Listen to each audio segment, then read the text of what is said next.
Vernon Pike didn't even have the spine to face her. He had written the letters himself, every single 1 month of careful words about his ranch, his loneliness, his need for a good woman beside him. He had asked Rosalie Whitcomb to cross nearly 2,000 miles of this country. He had made promises. And when her wagon finally rolled through the gate of his property on a frozen Tuesday morning, Vernon looked out his window, saw her standing there with her suitcase and her tired eyes, and pinned a note to the gatepost instead. Then he went back inside and locked his door. The note said he had changed his mind. That was all. If you've ever felt discarded by someone who owed you basic human decency, if you've ever been left standing in the cold by someone too cowardly to even look you in the eye, then this story is for you. Subscribe to our channel right now and follow Rosalie's story all the way to the end, because what happens next will shake you. Hit that like button and drop your city and country in the comments below. I want to see exactly how far this story travels. The wind off the northern range didn't ask permission before it hit you. It came straight down from the Beartooth Ridgeline, crossed the open miles of brown grass prairie, and arrived at whatever was unlucky enough to be standing in its path with a kind of indifferent violence that Montana seemed to specialize in. Rosalie Whitcomb had been standing in it for close to 20 minutes now, and she had stopped feeling her fingers somewhere around the 15-minute mark. She didn't move. She kept reading the note, not because there was anything in it worth reading. Twice the words were short and brutally clear, but because some part of her mind refused to accept that this was actually happening. She had packed her life into one suitcase, that she had ridden 3 days on a mail coach out of Billings with her back aching and her neck stiff and $23 folded inside her boot, that she had told her sister back in Ohio that she was going to be all right. She had believed it. I have given this arrangement further consideration and find that I cannot proceed. I wish you no ill will. V. Pike, no ill will. Rosalie read those 3 words again. No ill will. As though wishing her no ill will from behind a locked door made the thing decent. As though the absence of active cruelty was the same as basic human respect. She had spent the better part of 6 months exchanging letters with this man. She had answered his questions honestly. She had asked her own. She had read his words about loneliness and hard work and wanting someone real beside him, and she had recognized something in them, or she'd thought she had. She folded the note once, then again. Then she pushed it into her coat pocket and looked at the house. Curtain on the front window was pulled back about 2 inches. Someone was watching her. Rosalie stood up straighter, which surprised even herself, and looked directly at that gap in the curtain. She didn't gesture, didn't call out, just looked. Let him see her face. Let him see that she was still there, still standing, still looking back. The curtain dropped. She turned around. That was when she noticed the man on the other side of the fence. He wasn't doing anything dramatic about it. He was just standing at the split-rail boundary between Vernon Pike's property and whatever lay to the east, one arm resting on the top rail, and he was watching her with the kind of careful, non-intrusive attention a person gives to a situation they're not sure yet whether to get involved in. He was tall and weathered in the particular way that outdoor work in a hard climate creates not old, but worn in, like good leather that had seen serious weather. Somewhere in his mid-30s, maybe, dark coat, hat pulled low. 2 small children standing slightly behind him, each one gripping a fistful of his coat. They were identical, couldn't have been more than 3 years old. Rosalie and the man looked at each other across the fence for a moment without saying anything. Then he said, "You need somewhere to sit down." His voice was flat and direct, without unnecessary softness in it. Not unkind, just honest. "I need somewhere to think," Rosalie said. "You can do that sitting down," he said, warmer inside. She looked back once at Vernon Pike's house. The curtain stayed closed. "I don't know you," she said. "Thatcher Rourke," he said. "I own the property east of this fence. These are my sons." He glanced down briefly at the 2 small figures flanking him. Emmett and Hollis. Rosalie looked at the boys. One of them was clutching a small wooden horse, so tightly his knuckles had gone pale. The other was watching her with large, still eyes that seemed older than his face. "Rosalie Whitcomb," she said. "I know who you are," Thatcher said. "Vernon mentioned you were coming." Something moved across her face before she could stop it. "He mentioned me," she said, "a few weeks back." Thatcher's jaw tightened slightly. "Said he was having second thoughts. I told him he ought to write and say so before you got on a coach. He said he'd handle it." Rosalie looked at the house again. Curtain remained closed. Vernon had known. He'd known for weeks, and he had let her come anyway. Let her travel 2,000 miles on a coach that smelled of damp wool and tobacco. Let her spend the last of her savings on the fare.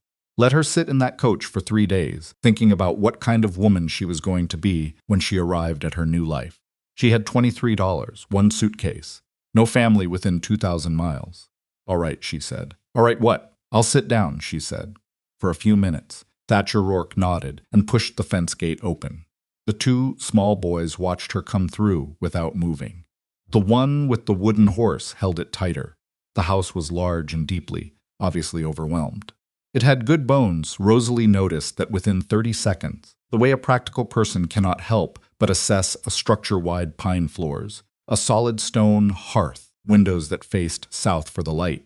But the floors needed sweeping in a serious way, and the table held 3 days of dishes, and there was a smell of wet wool and something slightly sour underneath it that suggested the laundry situation had reached a critical stage. A basket near the door held what appeared to be 6 weeks of mending. Thatcher Rourke put a tin cup of coffee in front of her and sat down across the table without apology or embarrassment about any of it. He didn't explain the state of the house. He didn't wave his hand at the chaos and say he'd been meaning to get to it. He just sat down. She respected that more than she would have respected excuses. "How long were you planning on staying with Pike?" he asked. "Permanently," she said. That was the agreement. He was quiet for a moment, wrapping both hands around his own cup. "You got family back east?" "A sister, her husband's household." Rosalie looked at her coffee. "I'm not wanted there. I wasn't unwelcome exactly, but there are 5 children and 1 bedroom, and I slept on a settee for 8 months before I answered Vernon's advertisement. This wasn't impulse. I thought about it carefully." "I'm sure you did," Thatcher said. One of the boys, Hollis, she thought, the one with the horse, had climbed onto the bench beside her and was now examining her coat buttons with focused intensity. He hadn't asked. He'd just sat down and begun his investigation. Rosalie kept very still and let him. "What are you going to do?" Thatcher asked. "I don't know yet," she said. "I have $23. I have a suitcase. I am not going to cry about it in a stranger's kitchen, if that's what you're wondering." Something shifted in his expression. Not quite a smile. Something quieter. "That wasn't what I was wondering," he said. "What were you wondering?" He looked at her directly for the first time since she'd come inside. His eyes were gray and tired and did not look away when they met hers. "I was wondering if you'd consider staying here," he said. "Not like that. I mean as an employee. I need someone who can manage this house and help with the boys. I can offer a private room with a lock on the door, 3 meals, and $6 a month. If you decide to leave at any point, I'll give you 2 weeks' wages in advance and drive you to the coach station myself." Rosalie stared at him. "You're offering me a job," she said. "I'm offering you a room you have the right to leave," he said. "There's a difference." Hollis had succeeded in working one of her coat buttons through its loop and was now studying it seriously.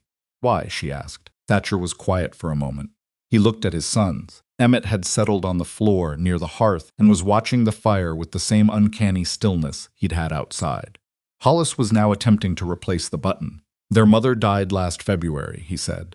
"I'm trying to keep this ranch from falling apart with 2 3-year-olds underfoot, and I can't do it alone. I've tried. I've been trying for 8 months. He looked back at her. "I'm not looking for a wife. I'm not asking for anything you haven't agreed to. I just need someone competent, and you seem competent." "You've known me for 20 minutes, Rosalie said. "You walked through a gate in a Montana windstorm with your back straight and your face composed, after a man who wasted 6 months of your life wouldn't open his door," Thatcher said. "I've known plenty of people my whole life who couldn't have done that. So yes, 20 minutes. Rosalie looked at Hollis, who had given up on the button and was now simply holding it in his palm, examining it in the firelight. She thought about the settee at her sister's house, about the advertisement she'd answered, about Vernon Pike reading her letters and writing back, month after month, while already knowing he was going to change his mind. "1 month," she said. "I'll try 1 month." "Fair enough," Thatcher said. "And I want to see the room first." "That's fair too," he said, and stood up. The room was small but private, a narrow bed with a quilt that had seen better days, a window facing east, a hook on the wall for her coat, and a small chest of drawers that wobbled on one leg. Thatcher pulled a key from his coat pocket and set it on the chest without ceremony. "Lock works," he said. "I had it rekeyed when the last ranch hand left." "Only key." Rosalie picked it up. "Thank you," she said, and she meant it more than the 2 words could carry. That evening, after supper, a competent but grim stew that Thatcher had produced with the grim efficiency of a man cooking not for pleasure, but purely for survival, Rosalie took Vernon Pike's letter from her coat pocket. She unfolded it and read it one more time. No ill will. She thought about the months of letters, his careful handwriting, the particular way he had described his ranch, always with just enough pride in it that she'd believed he was a man who valued his home. The way he'd ask about her habits, her skills, her ability to manage difficult situations, as though he genuinely cared about the answers. She walked to the stove. She opened the door. She dropped the letter in. She watched it catch and blacken and disappear. Then she washed the dishes, because they weren't going to wash themselves, and because it was something useful to do with her hands. And she discovered in the process that the pipe under the kitchen basin had a slow leak that was going to become a significant problem before winter settled in. She found a rag under the sink and wedged it around the fitting as a temporary fix. Then she found a stub of pencil in the drawer and wrote "pipe fitting urgent" on the back of a flour sack and left it on the table where Thatcher would see it in the morning. She went to her room. She locked her door. She lay on the narrow bed in her clothes because she was too cold and too tired to do anything else, and she stared at the ceiling of a stranger's house in Montana, and she did not cry. She had promised herself she wouldn't, and she kept her promises. That, at least, was one thing Vernon Pike had not managed to take from her. The first week was difficult in the way that all honest beginnings are difficult, not catastrophic, just hard and real, and full of small, continuous friction. The twins were not easy. Emmett communicated almost entirely through silence and watching. He tracked Rosalie's movements through a room with the quiet, assessing attention of a small animal that has been frightened too recently to trust anything new. He ate what she gave him and slept when he was told to, and did not accept or resist affection. He simply held himself at a precise internal distance from it, as though he had built a careful wall just high enough to see over, but not high enough to climb. Hollis was different. Hollis came closer, physically, in the way small children sometimes do when their curiosity defeats their caution, but he communicated through objects rather than words.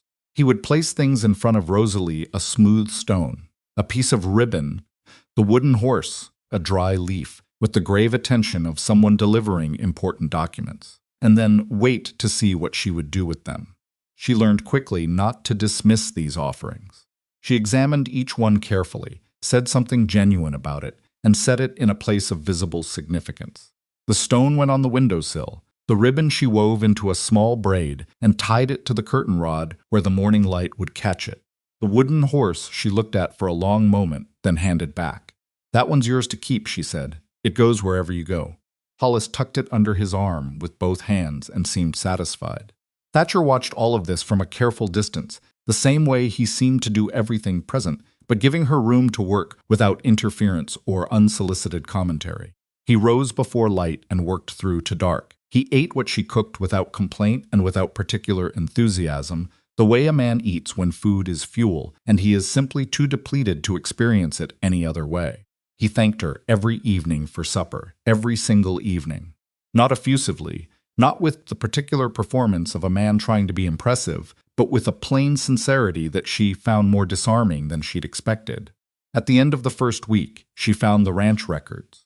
They were in a box under the desk in Thatcher's study, or what passed for a study, a room with a desk and a broken chair and a shelf of farming almanacs, and they were in the kind of disorder that takes several months of sustained neglect to achieve.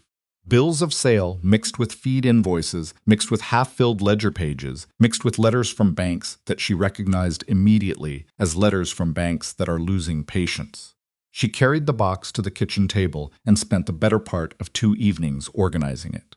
What she found was not good. The ranch was financially viable barely, but it had been running without systematic record-keeping for the better part of a year, which meant costs had been invisible and income had been mismanaged, and there were 3 separate grazing agreements with neighboring properties that hadn't been properly documented and could become legal problems if the relationships soured. She wrote it all out in a clear summary on 2 pages of the flour sack paper. When Thatcher came in from the evening feeding, she slid it across the table without preamble. He sat down and read it. He was quiet for a long time after he finished. You weren't supposed to go through the desk, he said. No, she said. The box was under the desk. I found it when I was sweeping. He looked at her. You were sweeping under the desk, he said. It needed it, she said. Another silence. He looked at the papers again. His jaw was set in a way that told her he was making an effort to process information that was difficult to receive. The grazing agreements, he said finally. I know about those. Do you have them written down anywhere? Handshake arrangements, he said. With men who are your neighbors now, she said carefully. But handshake arrangements depend on everyone staying neighbors and remaining friendly. He looked up at her. She met his eyes and didn't soften it. You're saying I've been trusting things to stay the same, he said. I'm saying that when you're too tired to see clearly, paperwork is what protects you, she said. I've seen what happens when it doesn't exist. She didn't say where she'd seen it. He didn't ask. But something in his expression told her he understood she wasn't speaking theoretically. Can you help me fix it, he said. Yes, she said. That's what I'm good at. He nodded once and pushed back from the table and said good night, and that was the end of it. No gratitude speech, no overstatement. He accepted the help the way a man accepts help when he's exhausted enough to let his pride rest for one evening. She liked that about him, too. The trouble from Vernon Pike started earlier than she'd expected. It was the second week when she first heard it in the general store in Copper Hollow. While she was buying flour and lamp oil, two women near the window talking without realizing she was in the next aisle. One of them said Rosalie's name. The other said something about how it was strange, wasn't it? A woman arriving uninvited at a man's property like that, showing up when she wasn't wanted. And Rourke taking her in was all well and good, but some people said she'd been trouble back east, and there was a reason Vernon had thought better of the arrangement. Rosalie came around the corner of the aisle, and the two women went silent. She looked at them both for a moment. They looked back with that particular mix of embarrassment and defiance that people achieve when they've been caught doing something they know is small. Good afternoon, Rosalie said. She bought her flour and her lamp oil and walked out. But on the walk back to the ranch, she thought very carefully about where those words had come from and how they had moved through the community so quickly, and she arrived at the same answer each time, Vernon Pike. She said nothing to Thatcher about it that evening. She waited and watched, because she had learned a long time ago that knowing something and acting on it were two different decisions, and timing mattered in both. 3 days later, she discovered the creek had been redirected. It wasn't dramatic, these things rarely were at the beginning. But the channel that fed the south pasture had a new earthwork diversion just upstream, on the Pike property line, and the result was that the water that should have been flowing into Thatcher's best grazing ground was now being walked around it and draining into a low spot that served nothing on either property. Rosalie stood at the creek's edge and looked at the fresh-turned earth of the diversion and understood that this was not an accident. She went back to the house. She found a clean sheet of paper. She wrote down the date, the location, a description of what she had seen, and her best estimate of when the work had been done based on how settled the disturbed soil appeared. Then she put it in her room, in the bottom of her trunk, under her extra shirtwaist. She was beginning to understand that this was not simply a man who had changed his mind about a letter. This was something more deliberate than that. The night Emmett first spoke to her directly, it had been 3 weeks since she'd arrived. She had established a routine for the boys' evening supper, then washing up, then one story before bed. It had not been her idea initially. She had simply noticed that the boys had no settled night rhythm, that they were being put to bed whenever exhaustion reached a particular threshold, and that Emmett especially seemed to have difficulty sleeping without some kind of predictable transition from day. So she had introduced the story quietly, without announcement, just sat down near the hearth one evening with a book and started reading aloud. The boys had drifted over within about 4 minutes, which was approximately 3 minutes and 50 seconds faster than she'd expected. By the third evening, it had become a fixed expectation. By the second week, Hollis was climbing into her lap before she'd even opened the book. Emmett always stayed slightly separate. On the floor, near the fire, facing somewhat away from her, as though pretending he wasn't listening. But she noticed that he never looked away from the fire while she read, the particular motionless attention of a child who is working very hard to hear every word. On the 23rd evening, she finished the story and closed the book. Hollis was already half asleep against her arm. Emmett hadn't moved from his spot near the fire. The room was quiet except for the pop and shift of the burning wood. Then, from Emmett, very quietly, more. It was barely a word, almost a breath, but it was directed at her, deliberately, the first time he had chosen to ask her for anything.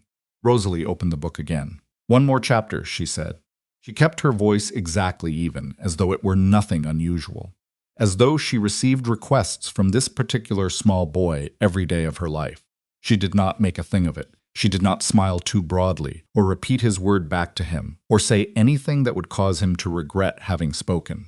She just opened the book and read. From the hallway, where the light from the room fell in a narrow bar across the floor, she could feel without seeing that Thatcher had stopped walking. That he was standing in that doorway, listening, not to the story, to the silence where a small boy had just chosen to ask for something. She read the chapter to the end. What Rosalie discovered about Cyrus Vane didn't come from any single conversation.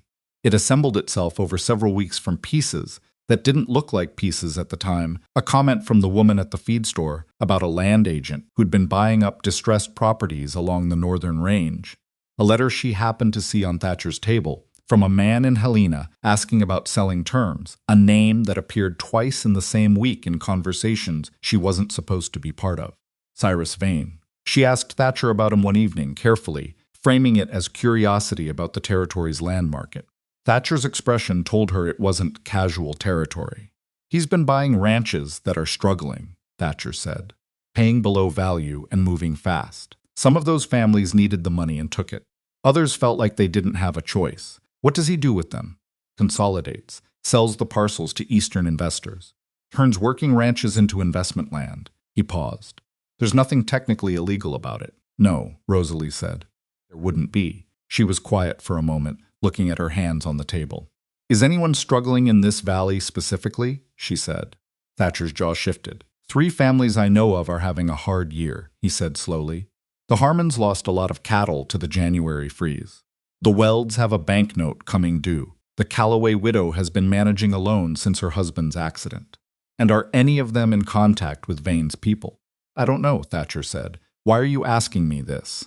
Rosalie met his eyes. "Because the water diversion on your south pasture line wasn't an accident," she said. "And the rumors in town about me arriving uninvited didn't start themselves. And both of those things happened within 2 weeks of each other, after I'd been here less than a month." She paused. "I think Vernon Pike is working with Vane. I think someone wants this ranch destabilized." The silence in the kitchen had a specific quality to it, not disbelief exactly, but the weight of a man realizing that a suspicion he'd been too tired to fully formulate had just been handed to him already shaped.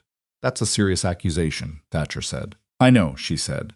"I haven't said it in town. I haven't said it to anyone. I'm saying it to you because it's your ranch." He sat back in his chair and looked at the ceiling for a moment with the expression of a man who has just had a long, difficult, completely invisible wall suddenly appear in front of him. "What do you think we should do?" he said, that we was not lost on her. "Write things down," she said. "Everything. Every fence cut, every water diversion, every conversation with Vernon or anyone connected to him. Every unusual thing that happens on this property dated and described, in your handwriting and mine both." She looked at him steadily. "And I want to talk to the Harmons and the Welds, not about Vane, specifically. Just talk to them. Why? Because isolated people make easy targets," she said. "And because they might not know what I've already started putting together." Thatcher studied her for a long moment. "You've been here 4 weeks," he said. "I know. You've been building a case against my neighbor for 4 weeks, while managing my house and raising my sons." "Trying to raise your sons," she said. "They're doing most of it themselves." He didn't smile exactly, but something in his face did something adjacent to it. "I'll go with you to the Harmons," he said. "Saturday." "Good," she said, and stood up to clear the table. She had come to Montana looking for a husband who would give her a home. Instead, she was sitting in a stranger's kitchen in a Montana winter, drawing a map of something that was going to require a great deal more than 1 month to resolve. She found that she was not particularly afraid of that. What she was ready. And somewhere in the weeks between Vernon Pike's locked door and this kitchen table and a small boy saying one word in the firelight, the word temporary, had stopped applying to anything she felt about this place. She just hadn't said so yet. The Saturday visit to the Harmon place did not go the way Rosalie had planned, which was itself a kind of information. She and Thatcher rode out together in the wagon, the twins left in the care of old Mrs. Pfeiffer from the next property over, a solid, unsentimental woman who had agreed to sit with them for 2 hours without requiring an explanation of where they were going or why. The Harmon Ranch was 6 miles east, a smaller operation than Rourke's, but well kept in the way that spoke of pride rather than money. The fence lines tight, the yards swept. The barn door rehung recently on new hardware. Franklin Harmon met them in the yard with the careful, slightly guarded expression of a man who has been receiving visitors lately and has learned to be cautious about which ones are bringing good news. He was maybe 50 thick through the shoulders, with a beard going gray, and eyes that had the particular quality of someone who had been worried for a long time and had started mistaking worry for his natural state. "Rourke," he said, and shook Thatcher's hand. Then he looked at Rosalie with the slightly uncertain expression men of his generation produced when confronted with a woman arriving in a context they hadn't anticipated. "This is Rosalie Whitcomb," Thatcher said. "She's been managing my household since October." Franklin nodded at her with the careful neutrality of a man who had heard the other version of that story. Rosalie shook his hand before he offered it, which surprised him enough that the neutrality cracked slightly. "Mr. Harmon," she said, "I heard you lost cattle in January." "I'm sorry about that. Everyone lost cattle in January," he said. "Not everyone lost as many as you did," she said, "and not everyone had a land agent from Helena showing up the following month." The yard went quiet. Franklin Harmon looked at Thatcher. Thatcher looked back with an expression that said he'd known this would happen and had decided to let it. "Who told you that?" Franklin said. "Nobody told me," Rosalie said. "Put it together. Has he been back?" Franklin looked at her for a long moment, the kind of look that is measuring something more than what it appears to be measuring. "Twice," he said finally. "Come inside." His wife, May, had coffee already on the table, which suggested that they had been expected, which suggested that Franklin Harmon had been thinking about having this conversation with someone for a while and was more relieved than suspicious that it was happening. May Harmon was a small, sharp-eyed woman who said almost nothing during the conversation that followed but missed nothing either, and whose few contributions to it were precise and pointed in a way that reminded Rosalie of a good editor cutting nothing necessary, adding nothing unnecessary. What Franklin told them was not complicated, but was serious. Cyrus Vane's representative, a thin man named Aldridge, who wore city clothes and spoke in the careful, reasonable way of someone who has rehearsed his reasonableness, had visited the Harmon Ranch twice in February. He had offered a number for the property. He had framed it as generosity. He had mentioned, in the course of the conversation, that several other ranches in the valley were in similar positions, and that the market for individual properties was, unfortunately, not strong, but that his employer had capital and flexibility and could move quickly. He mentioned which other ranches, Rosalie said. Weld and Callaway specifically, Franklin said. Said it like he was doing me a favor, letting me know I wasn't alone in it.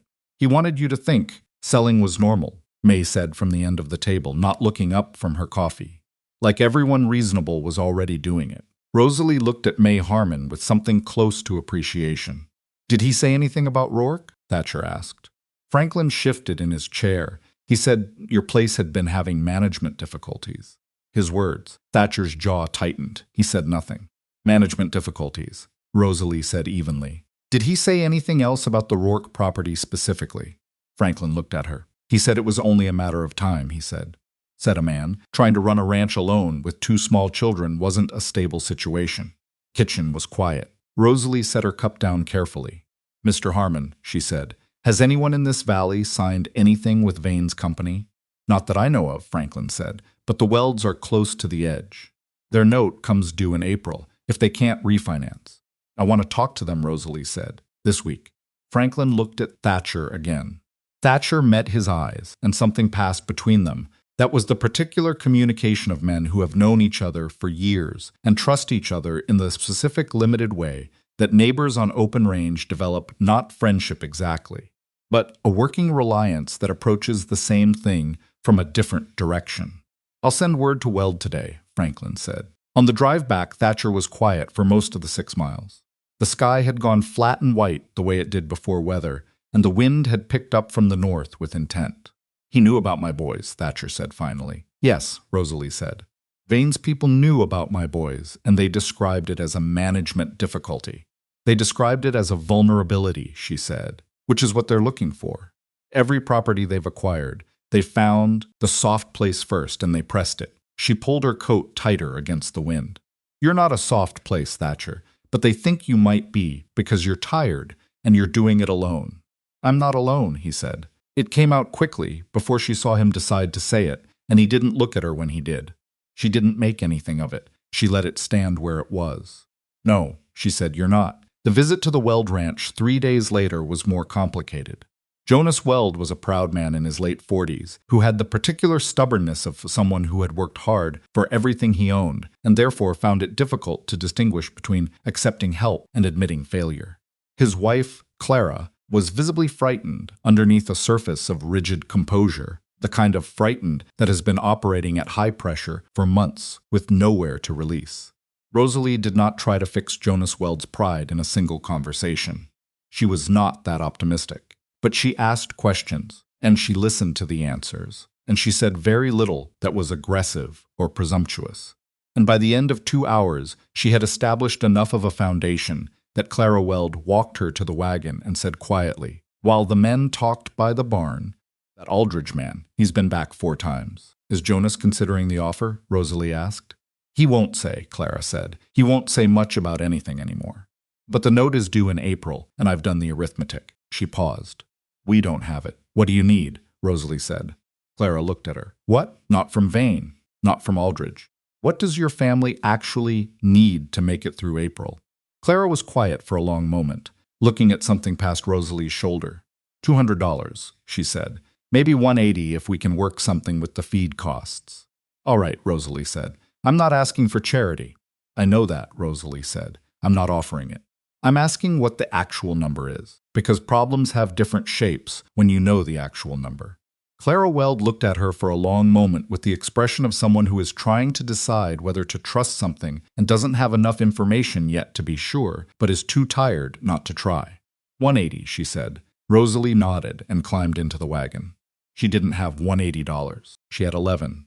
But she was beginning to see the outline of something that might be able to help the Welds without requiring charity from anyone. And she needed to think it through carefully before she said it aloud, because ideas said aloud before they were ready had a way of dying in the air. On the drive home, she told Thatcher what Clara had said. He listened without interrupting. The grazing agreement you have with Weld, she said. The handshake one. What's the actual arrangement? He runs cattle on my north section in summer. I use his east pasture for my horses when my own is flooded. What would that arrangement be worth if it were priced formally? She said. Thatcher looked at her. Rosalie, I'm not suggesting charity, she said, exactly as she'd said it to Clara. I'm suggesting that informal arrangements have economic value that never gets recognized because nobody writes it down. If you and Weld formalized your arrangement, and he received payment against it, a legitimate payment for legitimate access rights, it would be real money, not a handout, and he could use it against the note. The silence lasted a while. That would take a formal contract, he said. Yes, she said, which is something I know how to write. Another silence. I don't have cash available right now, he said. No, she said, but your land does in the form of the access you've been giving away for free. Write it down and price it, and you both benefit from what was already happening. He didn't say anything for the rest of the drive, but when they reached the property and he handed her down from the wagon, he held her hand a beat longer than was necessary and said, Write it up. She did. She sat at the kitchen table after the boys were in bed, and she wrote a clean, simple access agreement that a territorial land office would recognize and that a bank would accept as evidence of contracted income. Took her 3 drafts to get the language right. By the time she finished, the fire had burned low and the house was cold enough that her breath showed faintly in the lamplight. Thatcher came in from his last check of the animals, stamped the cold off his boots, and sat down across from her without being asked. She pushed the papers across the table. He read them carefully. She watched him read them, not because she was anxious about his judgment of them, but because she had discovered that watching Thatcher Rourke read something was informative. He went still in a particular way when he was concentrating, and his mouth tightened at the left corner. When he reached something he was thinking hard about. He reached the end and looked up. "This is good," he said. "I know," she said, and he almost smiled. "Where'd you learn to write a contract?" he asked. "My father was a clerk at a land office in Cincinnati," she said. "I used to help him copy documents when I was 12. He died when I was 15, and I kept working there for 2 more years until the new man didn't want a girl doing it." She paused. "I retained the knowledge." Thatcher looked at her with the particular expression she was starting to recognize, the one where he was recalibrating something in his understanding of her. "You've been useful your whole life," he said. "I've had to be," she said simply, and began stacking the papers to take to bed. The fence went down in early March. Rosalie discovered it on a morning when she had gone out to check on the chickens and noticed the cattle in the south pasture were moving wrong, bunched up and unsettled, moving toward the east boundary instead of spreading across the grass the way settled cattle do. She followed the line of the fence to where it had been cut, not fallen, not weathered, cut. 3 separate wires, snipped clean, and on the other side of the gap she could see boot prints in the soft mud heading back toward the Pike property line. She went inside and got her notebook. She wrote down the time, the location, the nature of the damage, her observation of the boot prints and their direction, and her best count of how many cattle had potentially drifted through. Then she put on her coat and went out and spent the better part of 3 hours moving cattle back across the line and doing a temporary repair on the fence with materials from the barn, because the cattle did not stop needing to be managed just because she needed to be angry. When Thatcher came in for midday meal, he found the fence repaired, the cattle settled, and Rosalie sitting at the kitchen table with her notebook open and mud on her boots. He looked at the mud first, then the notebook, then her face. "What happened?" he said. She told him, precisely and in order. Thatcher sat down. He was quiet for a moment, with the specific quality of a man managing something that wants to be expressed as rage, but which he has enough experience to recognize as counterproductive. "I want to go talk to Pike," he said. "Not yet," Rosalie said. "Rosalie, if you go there angry, he'll call you aggressive and use it," she said. "He wants you reactive. He wants you doing something that Vane's people can point to and say, 'Look at this unstable man.'" She met his eyes. "You have a better weapon than confrontation right now. You have documentation, and you have witnesses, and you have an investigation that hasn't started yet but will. Don't give him the thing he wants." Thatcher's hands were flat on the table. She could see the tension in them. "He cut my fence," he said. "He let my cattle drift." "I know," she said. "It's in the notebook with today's date and a description of the boot prints. That's more useful than an argument you can't prove." The silence had a specific texture. She let it sit. Finally, Thatcher exhaled. "You're right," he said. "He didn't like it, but he said it." "I know that too," she said, and got up to start dinner. The anonymous note arrived on a Thursday. It was slipped under the front door, not mailed, slipped, which meant someone had come onto the property at night, and it was written in a hand that was deliberately irregular. The letters formed unevenly by someone who was either poorly educated or working to disguise their normal writing. It said that Rosalie would do better to find other employment, that there were things about her situation that the people of Copper Hollow would find troubling if they knew, and that a woman who arrived uninvited and inserted herself into a neighbor's family had no standing to make enemies. She read it twice, then she added it to the notebook, folded flat, with the date and the notation that it had been slipped under the door, not mailed, indicating a deliberate nighttime visit to the property. She did not tell Thatcher about it that day. She thought about whether or not telling him was the right decision, decided it was not, and told him at supper. He read the note very carefully. When he looked up, something in his face had changed. Not anger exactly. It was past the place where anger covered it. "You should have told me this morning," he said. "I know," she said. "I wanted to decide how to tell you, whether to tell you. I made the wrong call, I think." He looked at her steadily. "Was there a reason you thought about not telling me?" She was quiet for a moment. "I didn't want you to think you had to solve it," she said. "I didn't want to be another problem for you to manage when you're already—" She stopped. "When I'm already what?" he said. "Carrying a lot," she said quietly. He set the note down on the table between them. "Rosalie," he said, "if someone comes onto my property at night and puts something threatening under my door, and the person they're threatening is you, I need to know that immediately. Not because I'm going to go do something stupid about it, but because—" He stopped and started again. "Because You matter to what happens here. You matter to this family. And I can't protect something if I don't know what's happening to it." The kitchen was very quiet. "All right," she said. "All right," he said. He folded the note and put it in his coat pocket, presumably to add to whatever record he was keeping, and she realized that somewhere in the previous 6 weeks, Thatcher Rourke had started maintaining his own parallel documentation without telling her, which meant they had both been doing the same careful, quiet work in adjacent spaces without discussing it, which was either very efficient or said something about how two people who have trouble asking for things sometimes operate when they are too proud to admit they need the same help. She thought it was probably both.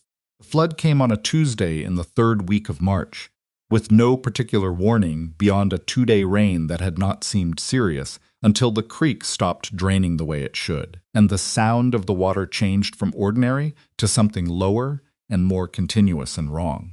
Rosalie heard it first because she was the one who woke at 5 in the morning to start the stove, and she was the one standing in the kitchen when the sound changed.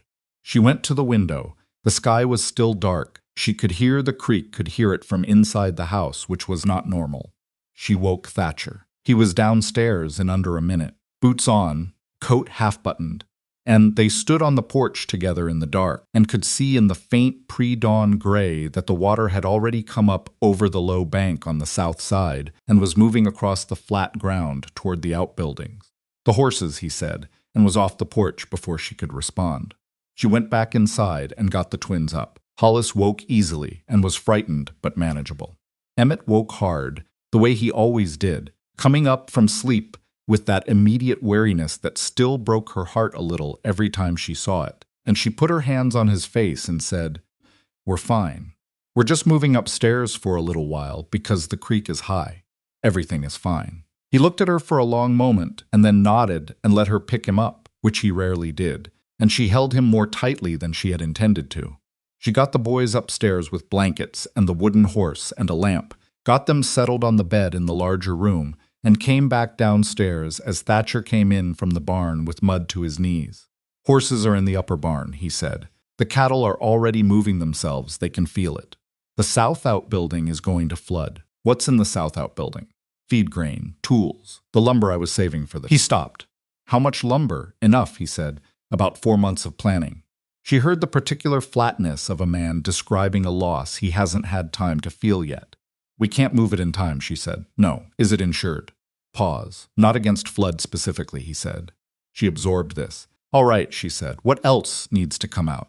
They worked for 2 hours in the gray, rising morning, moving what could be moved and accepting what couldn't, and somewhere in that 2 hours, the thing that had been forming between them for 8 weeks solidified into something neither of them named. But both of them felt the particular understanding that develops between people who have worked side through something genuinely difficult and discovered that the other person does not fall apart. It was Thatcher who heard about the Calloway place. One of the neighboring ranch hands came through on horseback around 8 in the morning, moving fast, and called from the road that Margaret Calloway's creek had come completely over its banks, and that Margaret herself was not at her house. She was down by the lower crossing with her 2 children, and she was 8 months pregnant, and the water was still rising. Rosalie heard this from the porch. She went inside and got her coat. "Don't," Thatcher said, and he meant it as a warning, not a request. "I'm not going to stand here," she said. "That water is moving fast, Rosalie. Cold, and it's—" "I know what it is," she said. "Saddle me the steadiest horse you have." "I'll go," he said. "You need to be here with your sons," she said. "The water is still rising, and someone needs to be here with them. Saddle me the horse." The argument lasted about 45 seconds, which was how long it took Thatcher to run through the logic and arrive at the same place she already was. He saddled the gray mare, not the fastest horse, but the most reliable, the one who didn't spook, and Rosalie mounted in her skirt and coat without particular grace, and rode hard toward the Calloway crossing. Margaret Calloway was where the ranch hand had described her, standing in knee-deep water at the edge of the crossing with her 2 children, a girl of about 7 and a boy of 5, each one gripping her hands. And the water was brown and moving in the purposeful way that means there is a lot more of it upstream still arriving. Margaret looked up when she heard hoofbeats, and her face did the thing that exhausted, Frightened people's faces do when they finally see someone coming, not relief exactly, more like the permission to stop holding everything together alone. I can't get the children across without letting go of one of them, Margaret said. Her voice was controlled but barely. I know, Rosalie said. She was already off the horse. I'm going to take the children first. You hold the horse. Can you hold the horse? Yes. She took the girl first, held her against her side, and waded the crossing, which was thigh-deep at the center, and moving hard enough to make her legs work to stay upright, and delivered her to the opposite bank, which was dry and elevated and safe. Then she went back. The boy she carried on her back, his arms around her neck, which freed her hands for balance. The water was colder than she had expected, which was saying something, and in the middle of the crossing her boot found nothing for a moment, and she went sideways before she found the bottom again. The boy made no sound. He held on. She got him to the bank. She went back for Margaret. Getting a woman 8 months pregnant across a flooded crossing on horseback is not a thing that goes gracefully. It took longer than it should have, and involved Rosalie in the water up to her waist, for portions of it, and Margaret making sounds of concentrated effort that were not anything like elegant. And the mare was not entirely pleased with the situation, but they crossed. They all crossed. When they reached dry ground on the high bank, and Margaret Calloway sat down in the grass, and her children wrapped themselves around her arms, and Rosalie stood there with her skirt soaked to the waist and her boots full of creek water and her hands. Shaking from the cold, she was aware that there were several other people on the road who had come to see what was happening. She didn't think about that at the time. She was too busy being cold. It was only later when she got back to the Rourke ranch, and Thatcher opened the door and saw her, and went immediately to find dry blankets without asking what had happened, and Hollis brought her bread, and Emmett stood in the kitchen doorway and watched her with his careful eyes until she looked at him and nodded so he would know she was all right. It was only later that she understood what had been witnessed. People who had been on the road that morning, 3 ranch families, 2 hands from neighboring properties. The postman who traveled that route on Tuesdays had seen Rosalie Whitcomb wade into a flooded crossing 3 times in cold water to bring a pregnant woman and 2 children to safety. In a small valley where the story of her arrival had been told in the least flattering possible terms, they had now seen something else. By evening, it was already traveling. Vernon Pike heard about it by Wednesday. Rosalie knew this because on Wednesday afternoon, she happened to be in the yard when she saw Vernon's wagon on the main road. He wasn't coming to her, he was going somewhere else. But he slowed as he passed the Rourke property line, and he looked at the house with an expression she caught for only a moment before he looked away, not anger, not contempt, something more complicated than either, something that looked, from a distance, like a man recalculating. She watched the wagon until it was out of sight, then she went inside and wrote in her notebook, V. Pike on main road Wednesday midday, slowed at property line. Observed house, did not stop. She underlined recalculating in her memory because she didn't write that part down.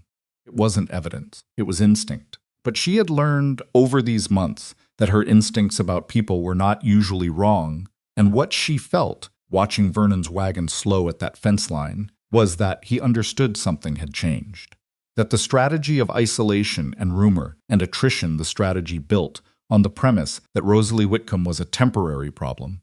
A woman with nowhere to go, who would eventually leave or be forced out, had encountered an obstacle he had not fully accounted for. He had treated her like someone who could be dismissed. He had not treated her like someone who would wade into a flood.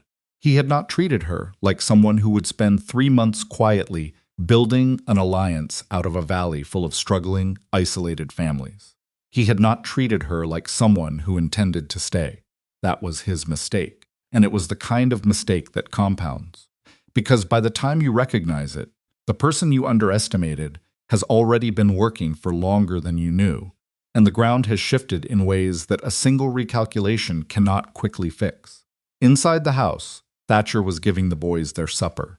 She could hear Hollis chattering about something, the particular stream of consciousness narration that had been emerging from him lately as his vocabulary expanded faster than his editorial judgment.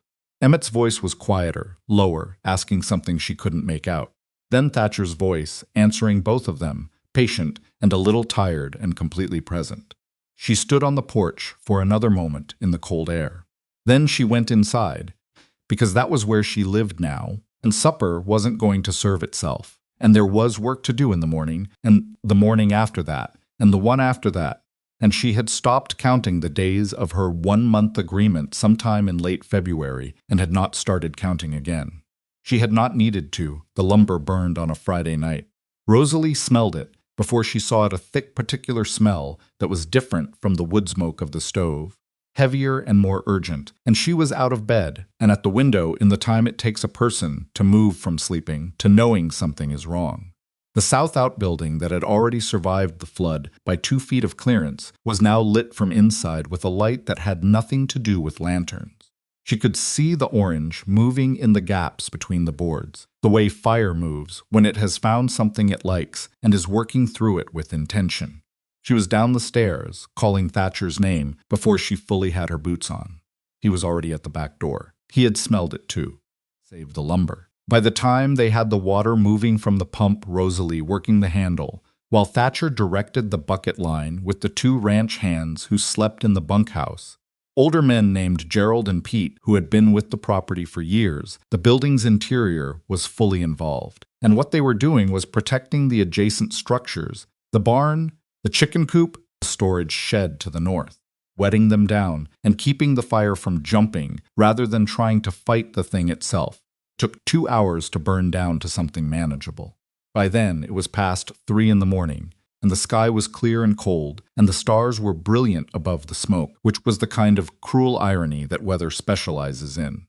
Thatcher stood at the edge of where the building had been and looked at it for a long time without speaking. Gerald and Pete had gone back to the bunkhouse. Rosalie stood about 6 feet from Thatcher, with a wet cloth still in her hands and soot on her face, and she let the silence be what it was. That was 6 months of work, Thatcher said finally. I was building an addition. Extra room for he stopped. I was going to build a room for them, he said. Boys. So they could have separate space when they were older. The particular quality of what he'd said, not about the money, not about the materials, but about what he'd planned to make with it, landed somewhere in Rosalie's chest and stayed there. I know, she said quietly. You couldn't know that, he said. I found your drawings, she said, in the desk, the sketches with the measurements. I didn't say anything, because they weren't mine to ask about. He turned and looked at her. His face in the darkness was hard to read, but she could see enough. I'm sorry, she said. About the room. Not about finding the drawings I was reorganizing and they were just there, but about the room. Thatcher looked back at what was left. It wasn't the flood, he said. No, she said, it wasn't the flood. He had not said Vernon's name, neither had she.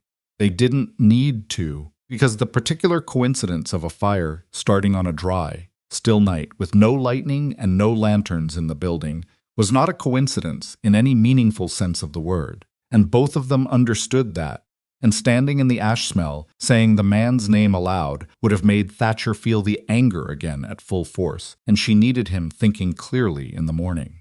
Go inside, she said. I'll check the outbuildings once more and make sure nothing's still smoldering. I'll do it, he said, Thatcher. She said it quietly but firmly. Go inside, sleep if you can, I've got it. He looked at her. You've been up since 2, he said. So have you, she said. And you're carrying more right now than I am, which means you need the sleep more than I do. Go, he went. Not because she had convinced him, she suspected, but because he was exhausted enough that even pride couldn't sustain the argument. She walked the perimeter of every outbuilding in the dark, with a lamp and a bucket of water, checking for heat in the wood and embers that had jumped in the night wind, and she thought very carefully about what the next steps needed to be and in what order, and by the time she came back inside and took off her boots at the door, she had the shape of it. She sat at the kitchen table and wrote it out before she went to bed.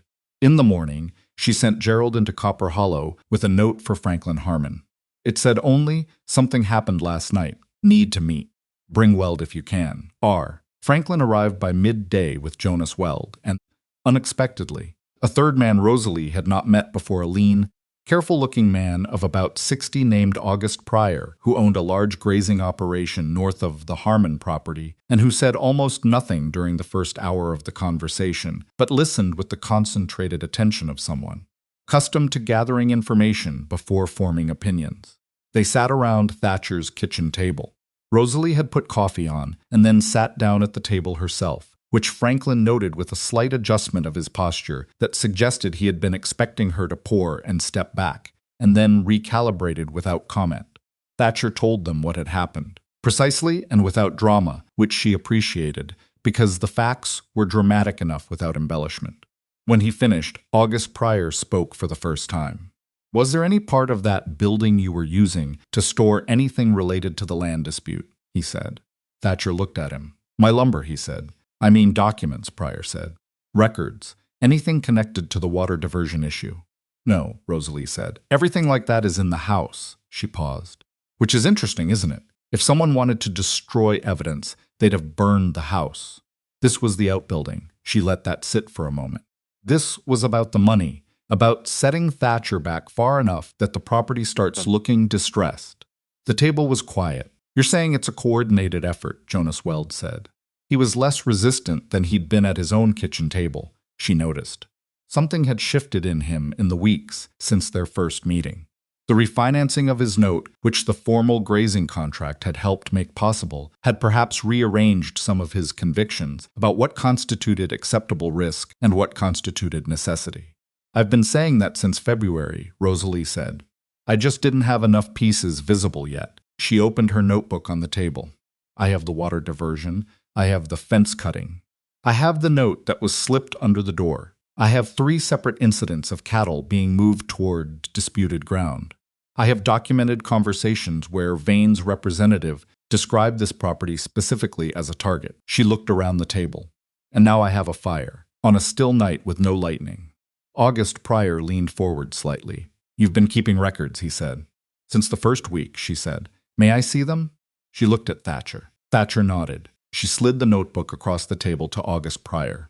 He read it with the methodical attention of someone reading a legal document, which was, she thought, probably not accidental. She would ask about that later. You have dates on all of these, he said without looking up. Everything is dated and described specifically, she said. Where I have witnesses, I have names. Where I have physical evidence, I have descriptions of its location and condition. Pryor turned a page. The grazing contracts, he said. You wrote these? Yes. Where did you learn to do this? My father was a land office clerk, she said. I worked with him from the time I was 12. Pryor looked up at her then, for the first time with something past neutral in his expression. There's a Territorial Land Commission office in Helena, he said. They take formal complaints about water rights, interference, and property sabotage. The burden of evidence they require is substantial. He tapped the notebook. This is more than substantial. The kitchen was very quiet. How do you know that? Franklin Harmon said. Because I filed a complaint with them 11 years ago about a boundary dispute on my North Range, Pryor said. I know exactly what they want and what they do with it when they get it. He looked at Thatcher. Rourke, if you file a formal complaint and this record goes to the commission, Vane's operation in this valley stops. Not slows, stops. They have the authority to freeze land transactions pending investigation, and they use it. Rosalie, she looked back at him. We'd need statements from everyone this has touched, she said. Not just us, multiple ranchers. I'll sign one, Franklin said immediately. Jonas Weld was quiet for a moment. He looked at his hands on the table. So will I, he said. August Pryor closed the notebook and pushed it back toward Rosalie. I'll sign one, and I'll go to Helena with you if needed, he said. I know the commissioner personally. It won't make the process faster, but it means the complaint gets read by the right man first. Rosalie picked up the notebook and looked at it for a moment. 5 months of careful, incremental, private work, written in her small, precise handwriting on pages that had seemed, some nights, like the most futile possible response to a problem that required something louder and more immediate than writing things down. She had written them down anyway. We'll need to move quickly, she said. If Vane's people know the fire didn't accomplish what they intended, they'll escalate again before we can get to Helena. How fast can you prepare formal statements? Pryor asked. Give me 2 days, she said. He nodded. Thatcher walked the men out. Rosalie began immediately reorganizing her notes. The threats escalated before the 2 days were up, which was not surprising but was still difficult. On the first day, a man appeared at the Weld Ranch and told Jonas, with no particular subtlety, that there were people who knew he had been in contact with Rourke, and that his banknote situation might become more complicated rather than less if he continued in that direction. Jonas threw him off his property with language that Rosalie, when she heard about it from Clara Weld, felt was entirely appropriate to the situation. On the second day, someone put a dead animal on the Rourke porch in the night. Rosalie found it in the morning when she opened the door. She stood there for a moment, looking at it, and felt something that was not quite fear and not quite anger, more like a cold, clarifying recognition that whoever was doing this had decided they were not making progress through subtlety and had moved to something more direct. She called Gerald and Pete to remove it. Then she went inside and wrote it in her notebook with the date and time and a description, and she did it with very steady hands, which surprised her slightly. When Thatcher came in from the morning feeding and she told him, he went to the door and stood there looking at where it had been for a moment. Then he turned around. "I'm going to Helena with Pryor," he said. "Not in a week now. As soon as the statements are ready." "I know," she said. "And you're coming with me," he said. She looked at him. "The boys she started, Mrs. Pfeiffer," he said. "She's done it before. She'll do it again." He looked at her steadily. "You built this case. You're coming with me to present it." She didn't argue. Partly because he was right, and partly because something in the way he said "you're coming with me" was different from all the previous times he had made practical statements about what needed to happen. There was a directness to it that she recognized as something he'd decided rather than something he was proposing. She finished the statements in 36 hours, working at the kitchen table after the boys were in bed, long past the point where the lamplight was adequate and her back had started its formal protest.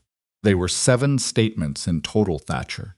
Rosalie herself, Franklin Harmon, Jonas and Clara Weld, Margaret Calloway, and August Pryor, each one specific, dated, signed, and structured to address the Commission's formal requirements. Calloway's statement was the most recent and in some ways the most powerful. Margaret described the water diversion that had contributed to her crossing flooding, which connected Vernon Pike's actions to direct harm to a pregnant woman and her children. Rosalie looked at that statement for a long time before she sealed it. She thought about Margaret standing in knee-deep water at the crossing, holding her children's hands, waiting for someone to come.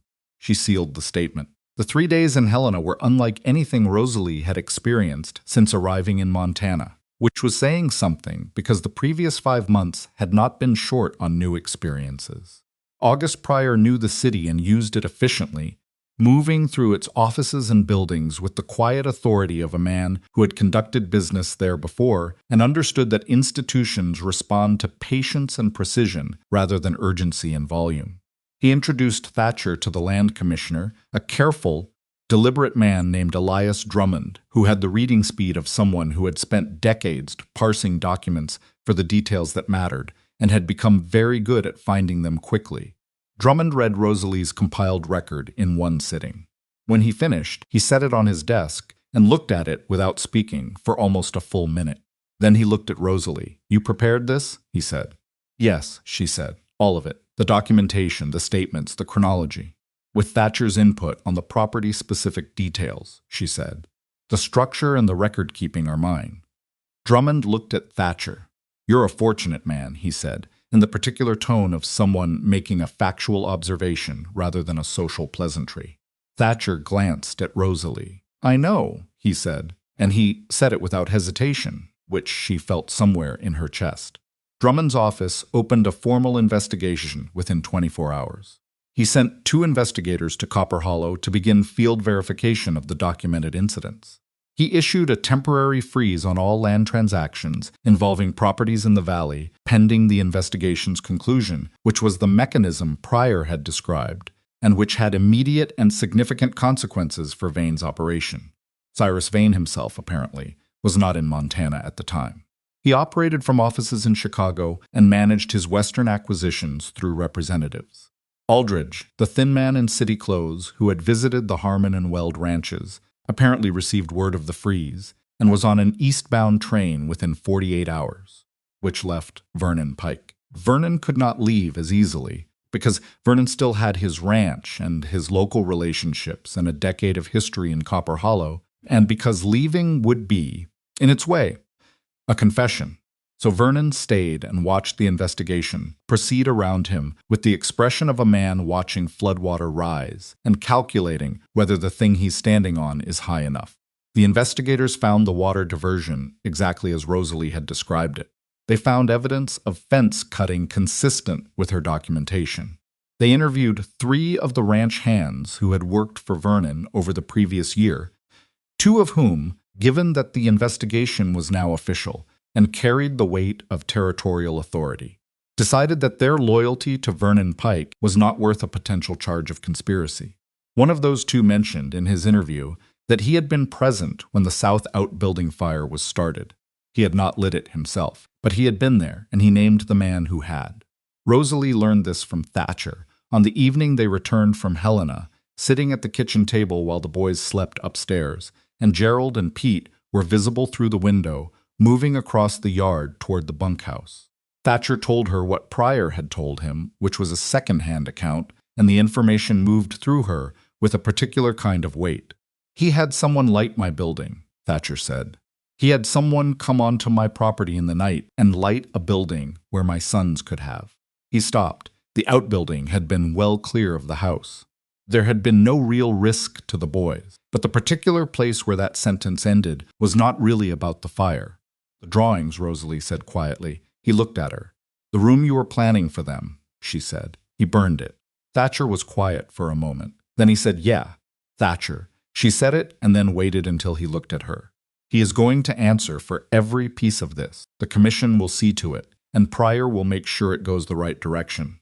You don't have to do anything with what you're feeling right now except feel it. You don't have to act on it." He looked at her for a long time. "I know," he said. "That's what's hard." She understood that completely. The night Thatcher finally asked her, the question had no dramatic occasion attached to it, which was somehow more accurate to who he was than anything more staged would have been. It was an ordinary Tuesday evening in early April. The boys were in bed. The investigation was proceeding. The immediate crisis had stabilized into something that still required attention, but no longer required every waking thought. Rosalie had been going over the ranch accounts, the legitimate ones, the ones that showed a property that was actually financially viable when properly managed. And Thatcher had been sitting across the table from her, doing nothing in particular, which she had come to understand was not nothing, was in fact his way of being in a room with someone without requiring the room to be filled with conversation. She looked up at some point and found him looking at her. "What?" she said. "I want to ask you something," he said, "and I want you to hear the whole thing before you answer." She set down her pencil. "All right," she said. He looked at the table for a moment, then back at her. "When you first came here," he said, "I gave you a room with a lock and told you that you could leave whenever you chose. I did that because," he paused, "my wife Eleanor. She came out here from Pennsylvania because she loved me, and because I asked her to, and she made herself happy here. I believe that. But there were times I could see in her the size of what she'd left behind. Her family, her city, the life she'd known. She never said it was too much. But I could see it sometimes late in the day, and I promised myself that if I ever..." He stopped again. Rosalie waited. "I promised myself I would never put another woman in a position where she stayed, because leaving was harder than staying," he said. "So I gave you the room and the key and the wages. Because I needed to know that whatever you chose to do, you were choosing it and not just enduring it." Kitchen was very quiet. "The contract ended in November," she said. "I know, you stayed," he said. "I stayed," she said. "Are you here because you need somewhere to stay?" She looked at him directly. "Thatcher," she said, "I have $11 in my room and a letter from August Pryor saying that the Commission's findings are likely to result in a substantial payment from Vernon Pike's settlement. I will, within a few months, have enough money to go wherever I choose. I have Franklin Harmon's wife asking me every 3rd week if I want to be introduced to the new school teacher in town, and Margaret Calloway, who apparently feels she owes me something permanent, suggesting I could set up my own household near her property if I wanted." She paused. "I am not here because I have no options. I'm here because this is where I want to be." He was very still. "Why?" he said. It was such a straightforward question from such a complicated man. "Because Emmett asked me for more story," she said.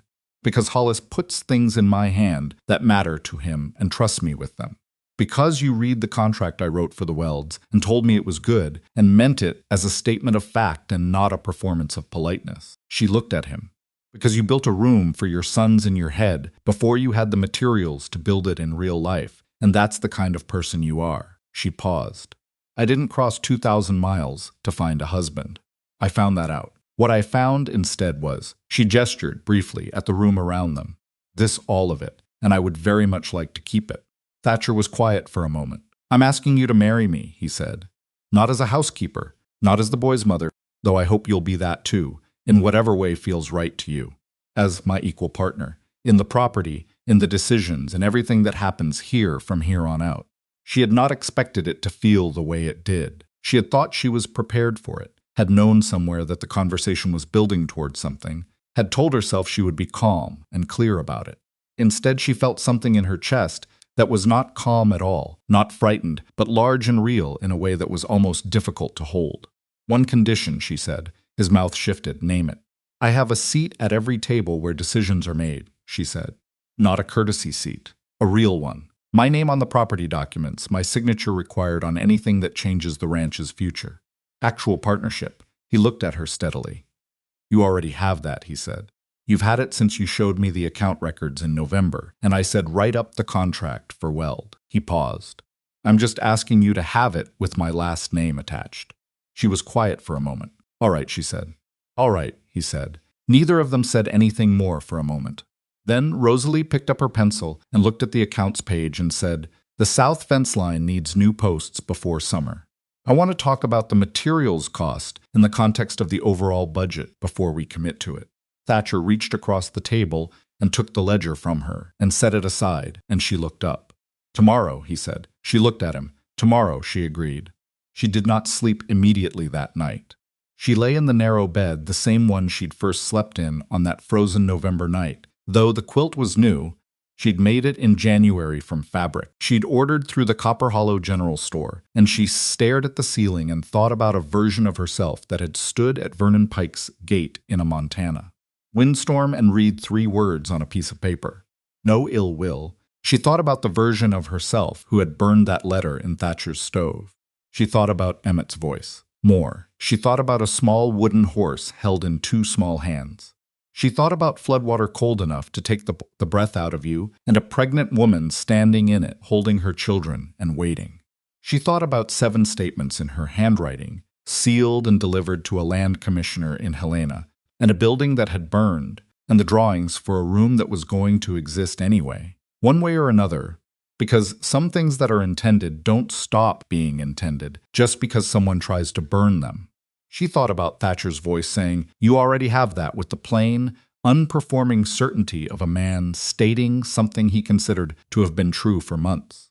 She was not a woman given to sentiment in the easy surface way. She did not cry easily, and she did not soften things that didn't require softening.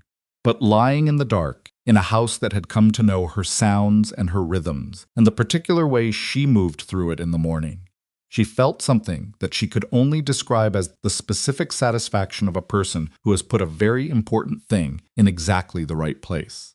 She was still here, not because she had stayed too long to leave, not because she had run out of options, but because she had looked at this difficult, complicated, damaged, beautiful collection of people in a Montana valley and chosen them with the same deliberateness she brought to everything else she did. And they had, one by one, chosen her back. Outside, the wind moved across the range.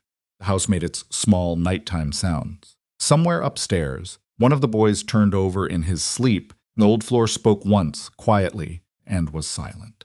Rosalie closed her eyes. The investigators arrived in Copper Hollow on a Thursday morning in the 2nd week of April. 2 men from the Territorial Land Commission who came in a hired wagon and carried leather satchels and said very little to anyone who wasn't directly relevant to their work. Their names were Caswell and Briggs. Caswell was older, methodical, the kind of man who measured twice before writing anything down. Briggs was younger and faster and had the sharp, slightly restless attention of someone who had chosen this work because he genuinely disliked people who took things that didn't belong to them. Rosalie met them at the Rourke property first because that was where the documentation lived. She had spent the 2 days before their arrival reorganizing the notebook into a clean, sequential record, not changing anything, not embellishing, simply ensuring that the chronology was easy to follow and that every entry cross-referenced correctly with the relevant signed statement. She had also prepared a separate summary document, 4 pages, that laid out the pattern of incidents in plain language, with dates and corresponding evidence noted in the margins. Caswell read both documents at the kitchen table, while Briggs walked the property with Thatcher, examining the repaired fence line, the creek diversion, the site of the burned outbuilding. The twins were at Mrs. Pfeiffer's for the morning. Kitchen was quiet. When Caswell finished reading, he set the documents down and looked at Rosalie with the evaluating expression of a man who has read a great many statements in his career and is recalibrating his expectations of this one. "This record is exceptionally well organized," he said. "Thank you," she said. "The cross-referencing between incidents and statements is something we rarely see from complainants," he said. "Usually we receive a list of grievances and have to construct the pattern ourselves. I had time," she said, "and a background in documentation work." Still, he picked up the summary again. "This entry here, March 14th, the anonymous note. You retained the physical item. In the trunk in my room," she said.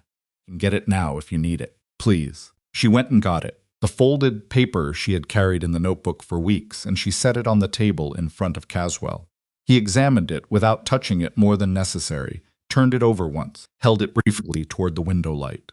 "The handwriting is deliberately irregular," he said. "Yes," she said. "My read is that it's someone who writes competently in their normal hand and was working to disguise it. The pressure on the downstrokes is too consistent for someone genuinely poorly educated." Caswell looked at her over the paper. "Your read," he said. "My observation," she said. "You'd want someone more qualified than me to say it definitively." "Yes," he said, "but it's a useful observation." Briggs and Thatcher came back from the property walk at that point, and Briggs had the brisk, slightly heightened manner of someone who has found what he was looking for and is working to keep his professional neutrality intact over the top of it. "Creek diversion is textbook," he told Caswell.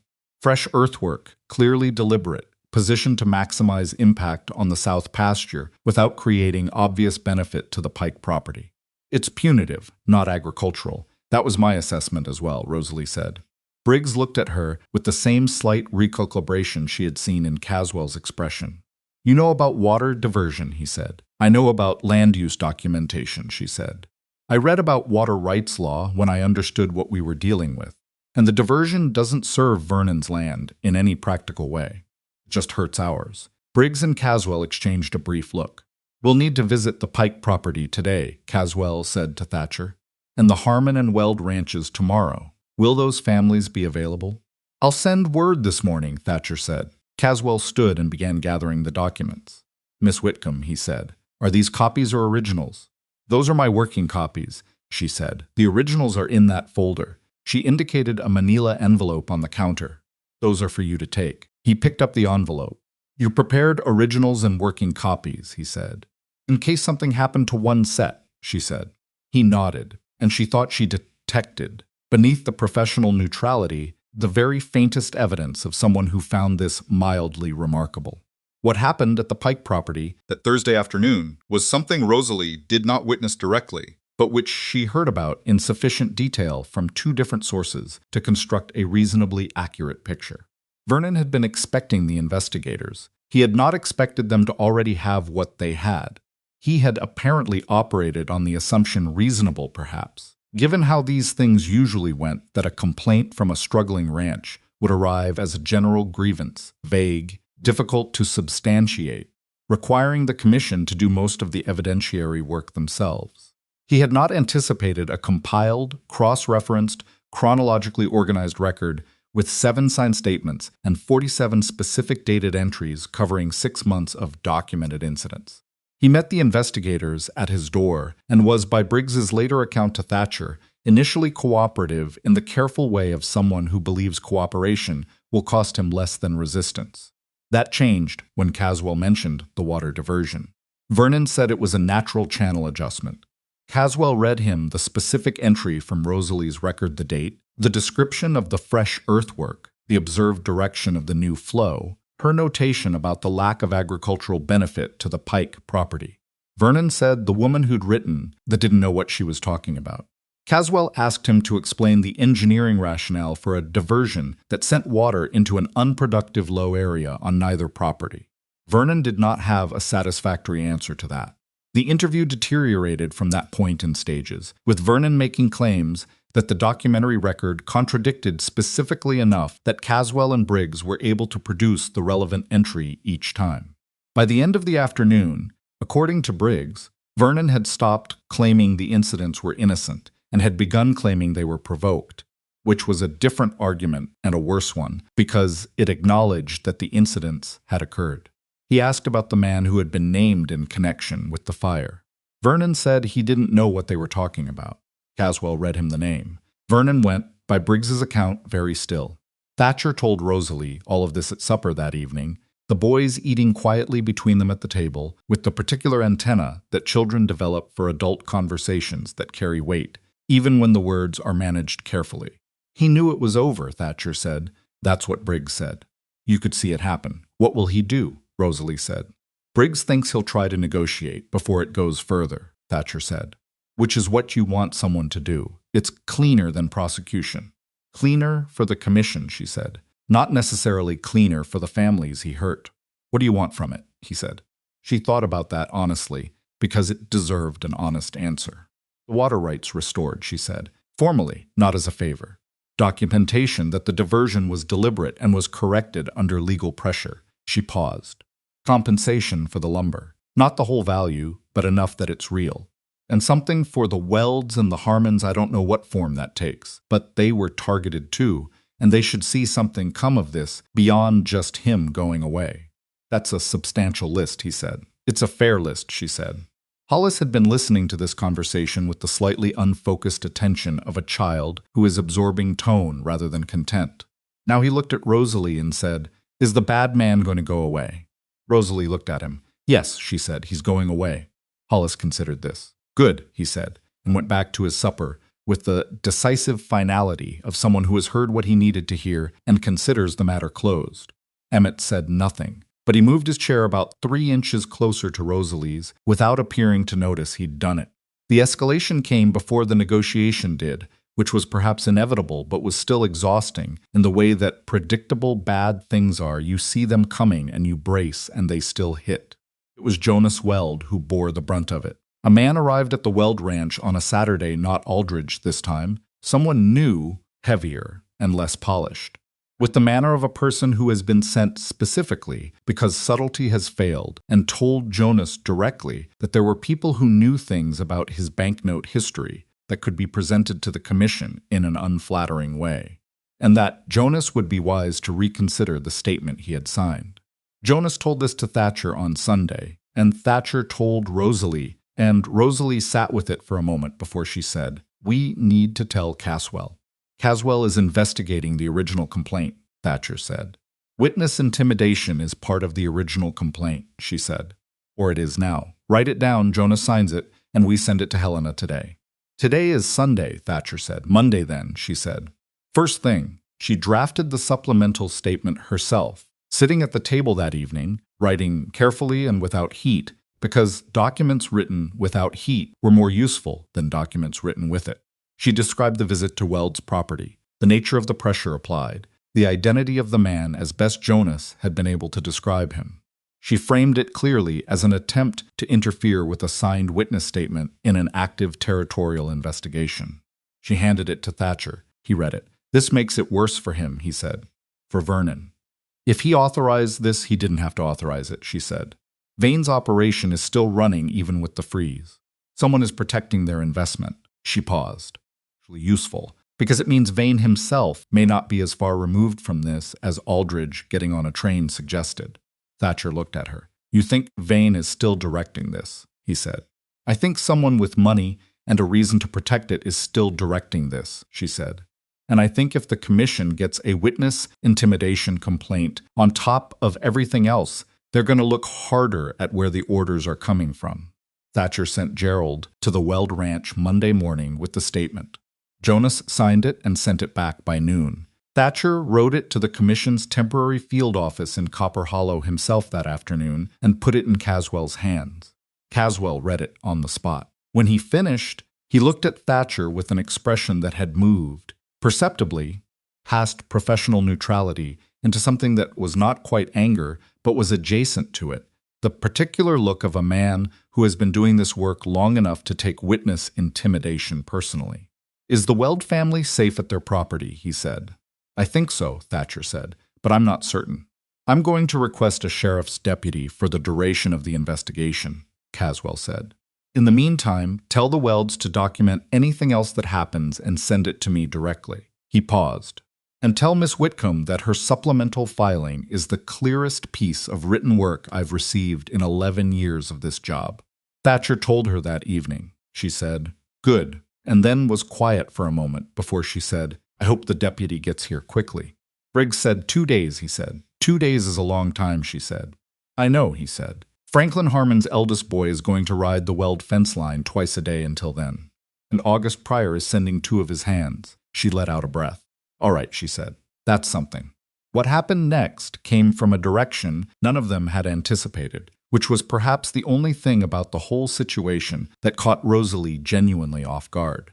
The ranch hand who had been present at the fire, the one who had named the man who lit it, apparently decided, sometime in the 3rd week of the investigation, that his cooperation with the commission was not providing him sufficient protection against whatever he feared from the people he'd worked for.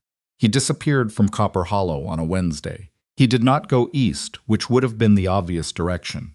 He went north, which suggested someone had told him something about what was coming from the east, and he wanted no part of being between it and the valley. His departure meant the commission lost their primary witness to the arson. Caswell told Thatcher this on Thursday morning with the careful expression of a man delivering difficult information to someone who has already absorbed a great deal of it.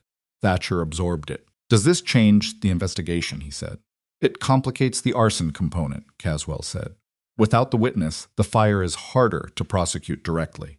The documentary evidence is still strong for the water diversion, the fence cutting, the intimidation. Fire." He paused. Thatcher said nothing. Rosalie, who had been standing at the stove and had not been invited into this conversation, but was in the room regardless, said, "Is there physical evidence at the site?" Caswell looked at her. "Some," he said. "Briggs collected samples from the burn area. The fire's origin point is identifiable, but without the witness placing a specific person at the scene." "The man who lit it," she said. "Not the man who gave the order. Those are 2 different people." "Yes," Caswell said slowly. "The man who lit it is gone," she said. "But the person who gave the order is still here." She paused. "What would be needed to connect the order to Vernon directly without the witness?" Caswell looked at her for a long moment. "A financial connection," he said. "Payment. A record of communication preceding the event. Something placing the arsonist in Vernon's employ around that time." "Vernon keeps his ranch records in the house," Rosalie said. "Does the commission have authority to examine them?" "With the investigation active, and given the arson component, we could request access through the sheriff," Caswell said. "Then request it," she said. Thatcher looked at her. Caswell looked at her. "The fire destroyed a room he was building for his sons," she said, and she said it flatly and clearly, and without apology for the emotion in it. "I want that connected to the right person with the right evidence. Please request it." Caswell requested it the same day. The examination of Vernon Pike's records produced something that was, in retrospect, obvious. Vernon was not careful enough with paper. This was, Rosalie thought when she heard about it, the consistent flaw of people who had been operating without consequences for long enough to mistake their luck for intelligence. He had paid the man not the one who ran, but the one who gave the fire-starting instruction. Third person who had remained in the valley and who apparently believed that staying in place looked less guilty than leaving through a series of small cash transactions that were, individually, unremarkable, but which clustered around specific dates that corresponded precisely to the dated entries in Rosalie's record. The fence cutting, the cattle drives, the note under the door, and the fire. She heard about the records from Thatcher, who heard about them from Caswell, who delivered the information with the manner of a man who is professionally required to remain neutral, but is finding it difficult. "He paid for all of it," Thatcher said. "Yes," she said. "Every incident, everyone," she said. She sat with that for a moment, at the kitchen table, The same table where she had written contracts and statements and summaries and organized months of careful documentation into forms that institutions could act on. The same table where Emmett had first said more and where she and Thatcher had had the conversation that changed what this place was. "What happens to him now?" she said. Caswell said settlement is the most likely outcome, Thatcher said. The commission can push for criminal prosecution on the arson, but territorial courts are slow and expensive, and the outcome is uncertain. They're more likely to push hard on a civil settlement. Restoration of water rights, compensation for damages, withdrawal of any disputed land claims. And Vane, she said, the freeze on the land transactions is permanent until the investigation closes, Thatcher said. And it won't close clean for Vane. Caswell said he's seen this pattern before in other territories. When the commission files its final report, it goes to the territorial governor's office, as well as the federal land authority. Vane won't be operating openly here again. He'll operate somewhere else, she said. Probably, Thatcher said, but not here. She considered that. It was not a fully satisfying conclusion. The idea of Cyrus Vane moving his operation to a different valley where there was no compiled record and no August Prior and no one who knew to write things down. But it was the realistic conclusion, and she had learned a long time ago that realistic conclusions were more useful than satisfying ones. The other families, she said, the Harmons and the Welds. The settlement should include something for the damage to their operations, the intimidation visits, the financial pressure those had costs. Caswell already has them as named affected parties in the complaint, Thatcher said. They'll be included in whatever is negotiated. She nodded. And I want it in writing, she said, the water rights. I don't want a conversation or a handshake. I want a legal document, signed, recorded at the land office, that says our water rights are restored and documents what interfered with them. I know, he said. I already asked Caswell about that specifically. She looked at him. When did you ask him? Last week, he said. When you told me what you wanted from the settlement. I remembered your list. She looked at him for a moment. You remembered my list, she said. Water rights, lumber compensation, something for the other families, he said. In that order, she felt something warm and slightly embarrassing move through her chest. Thank you, she said. It's your list, he said simply. It was a good list.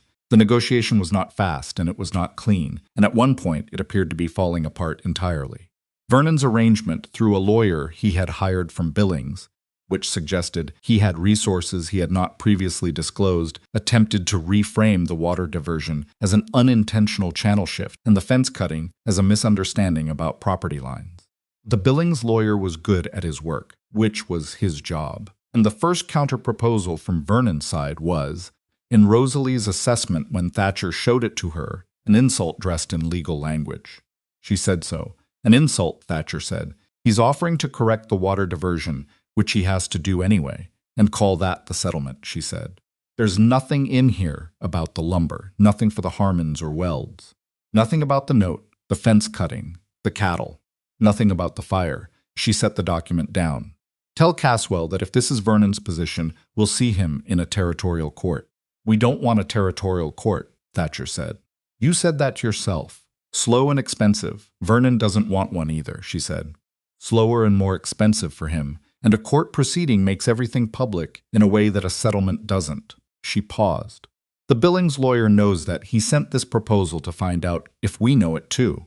Thatcher looked at the document. And do we want them to know we know? He said. Yes, she said, because we have nothing to hide and everything to gain from a public proceeding. Vernon does not. She paused. Tell Caswell we reject the proposal and we're prepared to move to formal proceedings. Don't negotiate, just reject it. Thatcher looked at her for a moment. You're sure, he said. I'm sure, she said. He was quiet for another moment, and then he nodded and rode to the commission's field office. The counter-proposal from Vernon's lawyer arrived 4 days later. It was substantially different from the first one. The water rights were to be formally restored and documented at the Territorial Land Office. Compensation for the destroyed lumber was set at a number that was not everything Thatcher had lost, but was real. The Harmon and Weld families were named specifically and received a sum that covered, in the Weld case, more than the amount of the banknote that had been the source of Jonas's fear all winter.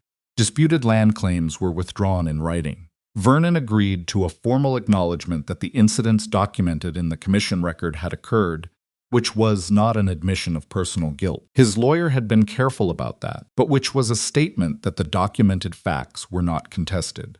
And there was a contribution, a substantial one, to a fund for valley infrastructure roads, irrigation planning, shared water management administered by a committee of the valley ranchers themselves, which was not something Rosalie had asked for specifically, but which August prior, she later learned, had negotiated as a condition of his cooperation with the commission's process. She read the full proposal at the kitchen table. When she finished, she sat back and looked at the ceiling. Thatcher said from across the table. "It's not everything," she said. "No," he said. "But it's real," she said. "Yes," he said. She looked at the document again. "The acknowledgement that the facts are not contested," she said. "That's the part that matters most to me." "I know," he said. "That's why I made sure it stayed in." She looked at him. "His lawyer tried to remove it," Thatcher said. "Caswell held it." "Caswell held it," she said. "I told Caswell it was the line we wouldn't move on," Thatcher said. "And I told him why." She waited. "Because the people in this valley heard a story about you for 5 months," he said. "And I want there to be a record, a real, legal record that says what actually happened here. What he actually did." He paused. "You deserve that." Kitchen was quiet. Rosalie looked at the proposal on the table. She thought about a note pinned to a gatepost, "No ill will." She thought about standing in a windstorm, reading 3 words written by a man who couldn't open his own door. She thought about everything that had followed. "Accept it," she said. Thatcher picked up the pen. Vernon Pike left Copper Hollow on a Friday in late April, 3 weeks after the settlement was signed. Rosalie did not see him go. She heard about it from Clara Weld, who had been in town and had watched the wagon leave with the particular expression of a woman who had spent a winter frightened and was now watching the source of it drive away down a muddy road. "No," Clara said. Rosalie thought that was probably right. Vernon Pike had not been the type to look back. Looking back required acknowledging what you were leaving and why, and that had never been his strength. She said nothing about it to Thatcher that evening because there was nothing to say about it that needed saying. What needed saying was already in the land office records and the commission report and the signed statements of 7 people and the formal acknowledgement that the documented facts were not contested. What needed doing was supper, which she made, and the boys' evening story, which she read, and the small, practical business of a ranch in late April, when there was planting to think about and fence posts to order, and the South Pasture's water flow to document, now that it had been correctly restored to its original channel. That night, after the boys were asleep and the house was quiet, Thatcher sat down across from her at the table and said, "Franklin Harmon wants to have a dinner. All the families. A kind of celebration. When?" she said. "He said whenever you want," Thatcher said. "He said to ask you specifically." She looked at him. "He said to ask me specifically," she said. "His words were that none of it would have happened without you, and he wanted to make sure you chose the date," Thatcher said. He paused. "He's not wrong." She was quiet for a moment. "May," she said, "when the weather is reliable, a Sunday." "I'll tell him," Thatcher said. She nodded and went back to the feed cost accounting she had been working on. Thatcher stayed at the table. He didn't read. He didn't have papers in front of him. He just sat there, the way he sometimes did, being present in the room, in the particular manner she had come to know as his version of companionship, the one that didn't require filling the air with words to prove it was real. Outside, the late April wind moved across the range. Somewhere out past the south pasture, the creek ran in its correct channel, the one that had always been its channel before someone redirected it for spite. The water moved the way it was supposed to move, toward the grazing land where it was supposed to go, doing the work it had always been meant to do. Rosalie wrote down the feed costs in her careful columns and listened to the sound of the house settling around her, and she felt, with the same plain clarity with which she felt most things, that this was not temporary and had not been for a long time. She did not need to say so. Some things are true whether you say them or not, and this kitchen and this table and this man sitting across from her and those 2 boys sleeping upstairs were true in exactly that way. She turned the page and kept working. The Sunday dinner at Franklin Harmon's place happened on the 3rd weekend of May, when the weather had finally decided to behave like spring instead of threatening to revert to something worse, and the grass across the valley had gone the particular shade of green that only appears for about 3 weeks in Montana before the summer heat starts its work on it. Rosalie had been to the Harmon Ranch twice before, both times on business. This was different. When the Rourke wagon pulled into the yard, there were already 4 other wagons there. Horses tied along the fence line, children running across the yard with the particular anarchic energy of children who have been cooped up through a hard winter and have now been released into open space and warm air. May Harmon was on the porch with 2 other women, and when she saw Rosalie, she came down the steps and took her hands without preamble, which was not something May Harmon did easily, and said, "I'm glad you're here," in a way that meant considerably more than the 4 words. Franklin had set up long tables in the yard. August Pryor was already there, standing near the fence with Jonas Weld, and a man Rosalie didn't recognize who turned out to be the county surveyor, present in an unofficial capacity, because Pryor had apparently decided that having a surveyor see the valley's ranchers together in a cooperative social setting was useful for reasons he didn't elaborate on, but which Rosalie suspected had to do with future boundary documentation. Pryor thought several moves ahead in most situations. She had come to appreciate that about him. Margaret Calloway came with her children and her newborn, a girl born 3 weeks after the flood, healthy and loud and named. Margaret mentioned with the matter-of-fact delivery of someone who had made a decision and was not seeking approval, Rose, for reasons that were not mysterious. Rosalie stood very still when she heard that. Margaret looked at her with the direct, unsentimental expression of a woman who has been through a serious physical ordeal and has come out the other side with a simplified relationship to sentiment. "Don't make a thing of it," Margaret said. "It was the right name." "All right," Rosalie said. "She's a good size, and she's got her father's ears, and I'm hoping she grows into them," Margaret said, and that was the end of that. The afternoon moved the way good afternoons move when they're not being managed loosely, with room for things to happen that nobody planned. The food was substantial and various, every family having contributed something. And Hollis ate until Rosalie cut him off at what she estimated was the point just before regret, while Emmett ate with the focused efficiency of a small person who has learned that food at gatherings disappears faster than you expect if you're not strategic about it. Both of these were, she reflected, completely accurate reflections of their characters. Thatcher moved through the gathering in the particular way he moved through most social situations, present, attentive, saying less than most men did and meaning more of it.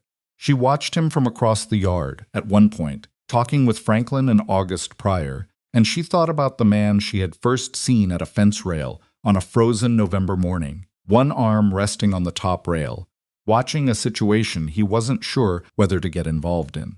He had gotten involved. She was glad, with the full weight of everything that word could carry, that he had.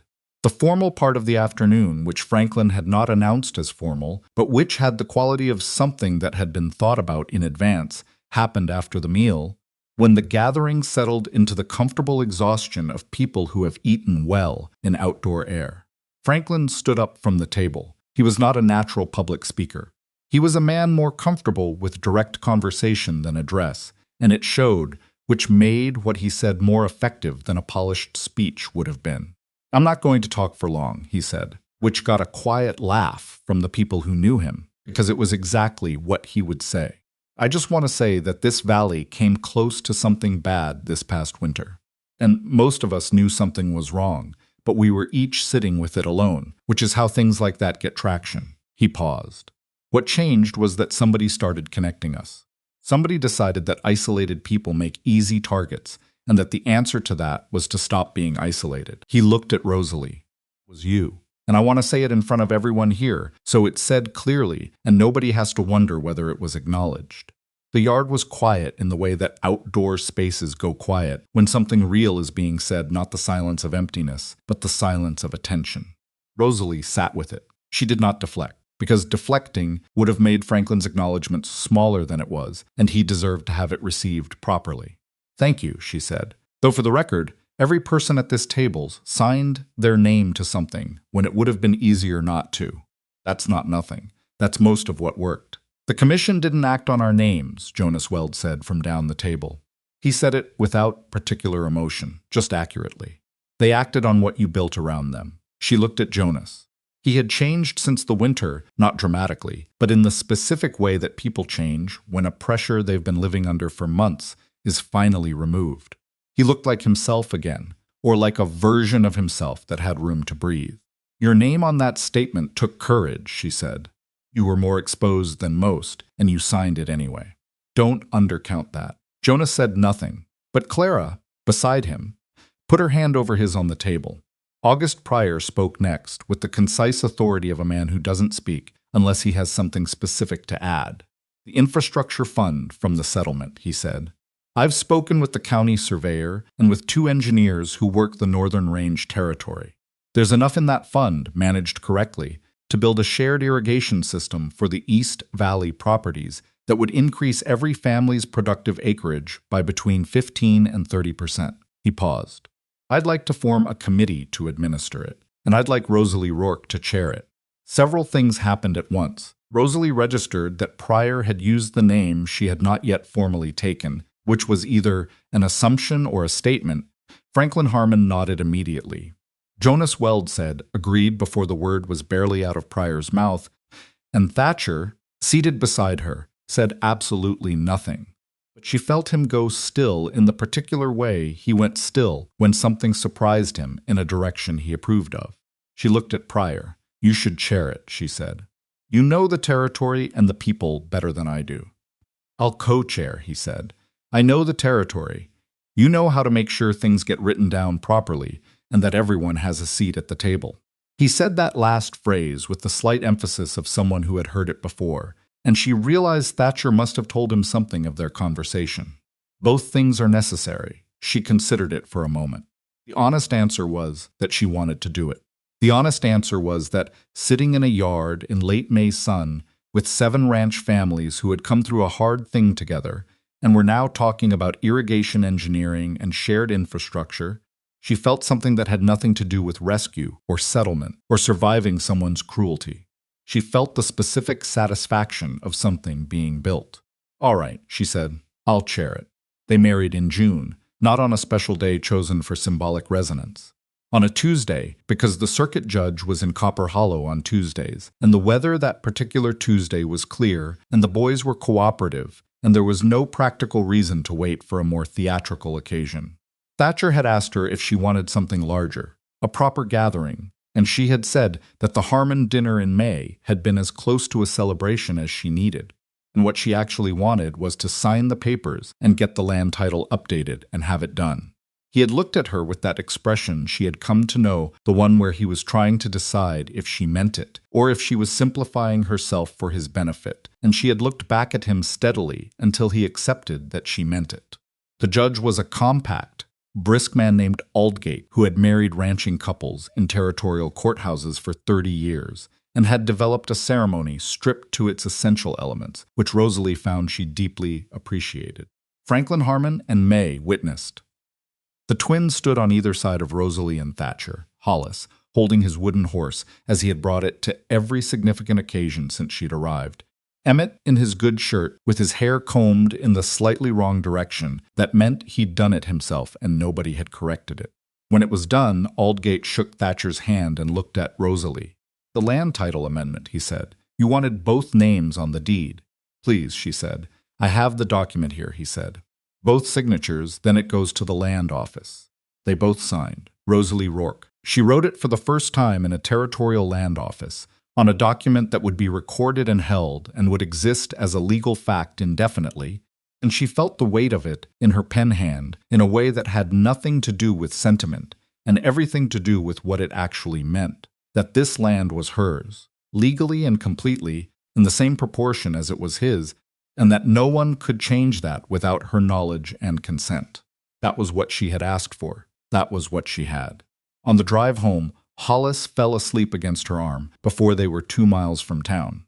Emmett sat on the other side of Thatcher, watching the road with his habitual attention, and after a while he said, without looking at anyone specifically, Is Rosalie our mama now? Thatcher looked at her, over Emmett's head. She looked at Emmett. Do you want me to be? She said. Emmett thought about this with the seriousness he brought to most questions. You already are, he said. I just wanted to know if it was official. It's official, she said. He nodded once and went back to watching the road. Hollis, asleep against her arm, tightened his grip slightly in his sleep. the way children do when they sense something settling around them, even through unconsciousness. Thatcher said nothing. He kept his eyes on the road, but his hand found hers on the seat between them and stayed there for the rest of the drive home. The room got built in August. Thatcher ordered the lumber in June, from a different supplier than the one he'd used before, on the other side of Copper Hollow, because some practical decisions also carry a point that doesn't need to be spoken.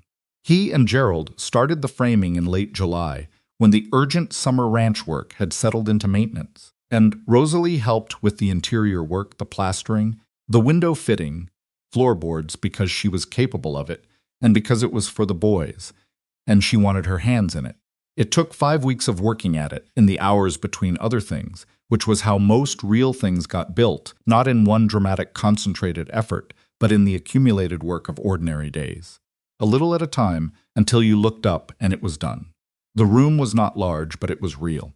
2 narrow beds, a window that faced east, toward where the sun came over the ridge in the morning, a shelf for each boy Hollis's wooden horse on the left one, Emmett's collection of smooth stones and interesting sticks arranged with the precise, slightly eccentric organization of a child who has opinions about categorization. A hook by the door for coats, a rug that May Harmon had contributed, braided in the pattern she made for all the children she knew, red and brown and the particular shade of yellow that she claimed was the only color wool ever came out right. On the first night, the boys slept in the room. Rosalie read the story as she always had, sitting in the chair she'd brought up from downstairs. And when she finished, Emmett looked at the ceiling of his new room for a moment and said, "It smells like the wood is new." "It is new," she said. "Papa built it," he said. "We both did," she said. Emmett looked at her. "I know," he said. "I saw you." She said good night and took the lamp and went downstairs. And Thatcher was at the kitchen table with the ranch accounts. And he looked up when she came in and said, "They settled?" "They settled," she said. He nodded and looked back at the accounts. She sat down across from him and looked at the ledger page he was working on and said, "The third column is adding wrong. You've carried a 9 where there's an 8. He looked at the column. "So I have," he said, and corrected it. They sat there for another hour, working at the table, and it was quiet and ordinary and completely unremarkable. And it was the best possible version of quiet and ordinary and unremarkable, which is something that people who have never lost it sometimes fail to understand is its own form of extraordinary. The cooperative grew over the summer and into fall. The infrastructure committee, Rosalie chairing, Pryor co-chairing, with rotating representation from each member family, met twice a month at rotating locations, which was Rosalie's idea, because meeting at the same place every time gave one family's kitchen table disproportionate symbolic authority over decisions that should feel equally shared. The irrigation planning moved from concept to preliminary engineering. A shared water record system was established, documenting flow rates and diversion points and usage across all member properties, so that future interference of the deliberate or accidental variety could be identified quickly and addressed with evidence rather than dispute. 3 additional families joined the cooperative by October. 2 of them were properties that had been on Vane's target list and hadn't known it. When Rosalie showed them the commission report's findings, which were public record, filed at the Territorial Land Office, where anyone could read them, the expression on their faces was the particular one of people who have just understood that something they thought was bad luck was actually something deliberate done to them by someone who had calculated they wouldn't fight back. They both signed the cooperative charter the same day. The schoolhouse was Clara Weld's idea, technically, though it had been sitting as a practical need in the Valley's conversation for longer than anyone had formally proposed it. Clara raised it at an October cooperative meeting with the directness of a woman who has decided she is done waiting for someone else to name the obvious thing. "There are 14 children in this valley between the ages of 5 and 12, Clara said. Half of them are getting no formal education. The other half are getting whatever their parents can manage, which varies considerably and depends on the parents having time they mostly don't have. There is an unused building on the Rourke property that was damaged in the flood and has been empty since." She paused. "I'm proposing we convert it to a schoolhouse." Everyone looked at Rosalie. Rosalie had been thinking about the flood-damaged building for months. It had been sitting at the edge of her awareness in the particular way that unused potential sits not urgent but present, waiting for the right framing. The building needs significant repair, she said. New floor, roof work, the east wall needs reframing. She paused. The cooperative fund could cover materials. Labor would need to come from the member families, a shared work project. I'll organize the labor, Franklin said immediately. We'll need a teacher, Rosalie said. Someone qualified, which means someone we recruit and pay for. That's an ongoing cost, not a one-time expense. Start a subscription among the families, May Harmon said. Monthly contribution based on how many children are using it. Same as any shared cost. That works if the families with more children aren't priced out, Rosalie said. Subscription needs to be structured on a capacity-to-pay basis, not a head count. The discussion lasted 2 hours and produced 3 things: a repair schedule for the building, a subscription structure for the school's operating costs, and a letter to the Territorial Education Board requesting information about teacher certification and available candidates. Rosalie wrote the letter that evening at the kitchen table, and she wrote it in the same clear, specific language she had learned to use for all documents that needed to produce results, no unnecessary words, every relevant detail present. The request stated at the beginning rather than buried in a paragraph of context. She sent it with Gerald to the Copper Hollow Post Office the next morning. The Territorial Education Board replied within 3 weeks. Teacher arrived in November. Her name was Grace Sutton, 24 years old, from a teaching college in Missouri, with the slightly overwhelmed but fundamentally determined manner of a young woman who has accepted a frontier posting because she believes in the work and is trying to reconcile that belief with the reality of what a frontier posting actually involves. Rosalie met her at the coach stop. Grace Sutton stepped off the coach with one large trunk and a crate of books and looked at Copper Hollow's main street with the expression of someone taking honest stock of a situation. "It's smaller than I expected," she said. "Yes," Rosalie said. The posting description said, "Growing Frontier Community," Grace said. "It is growing," Rosalie said. "It's just starting from a modest position." Grace looked at her. "Are you Mrs. Rourke?" "Yes." "The letter I received from the cooperative said you organized the school." "Several people organized it," Rosalie said. "I wrote the letter to the board." Grace Sutton looked at her for another moment, with the evaluating attention of a young woman deciding how much directness the situation would support. The other teachers who applied for this posting, she said, all of them turned it down because the housing arrangement was unclear and the salary was below territorial average. "Both of those things are true," Rosalie said. "The housing is the converted building until we can arrange something more suitable, and the salary is what the subscription currently supports." "We're working on both. I accepted it anyway," Grace said. "I know. Why?" Grace looked at her steadily. "Because your letter described a specific plan with specific numbers and a committee structure with named responsible parties," she said. "Every other posting I considered had a letter full of general enthusiasm and no specifics. Specific plans from people who understand that details matter are more reliable than enthusiasm." She paused. "Also, 14 children with no school is 14 children with no school, and that bothers me considerably." Rosalie looked at this young woman from Missouri, with her crate of books and her clear eyes and her complete absence of pretense. "We'll find you better housing before winter is fully in," Rosalie said. "I can promise that specifically." "All right," Grace said. "Can someone help me with the trunk?" The school opened on a Monday in late November, with 11 children present, not all 14, because the prior grandchildren were visiting from another territory, and 2 families on the valley's far edge hadn't managed the distance, and Grace Sutton standing at the front of a room that still smelled faintly of new lumber and fresh plaster, looking at 11 children of varying ages with the particular expression of a person who has chosen their work and is now doing it. Emmett was one of the 11. Hollis was another. Rosalie walked them there on the first morning, the 3 of them on the road in the cold November air, with their breath showing and the frost still on the grass of the south pasture, the same pasture that had gone without water for 3 months while a man redirected the creek out of spite. The creek ran correctly now. She could hear it from the road, doing its ordinary useful work. At the schoolhouse door, Emmett stopped. He looked at the building. He looked at Rosalie. "You helped fix it," he said. "We all did," she said. He looked at the door for another moment. Hollis had already gone inside, having made his assessment in approximately 4 seconds, and decided it was satisfactory. "Emmett," she said. He looked at her. "You're going to be good at this," she said. learning things. You're already good at paying attention, which is most of it. He considered this with his habitual seriousness. What's the rest of it, he said. Asking questions when you don't understand something instead of pretending you do, she said. That's the part most people find hard. He thought about it. I can do that, he said. I know you can, she said. He went inside. She stood at the door for a moment and listened to Grace Sutton's voice beginning to address the room clear and direct, and taking the children seriously, which was the first and most important thing, and then she turned and walked back up the road toward the ranch.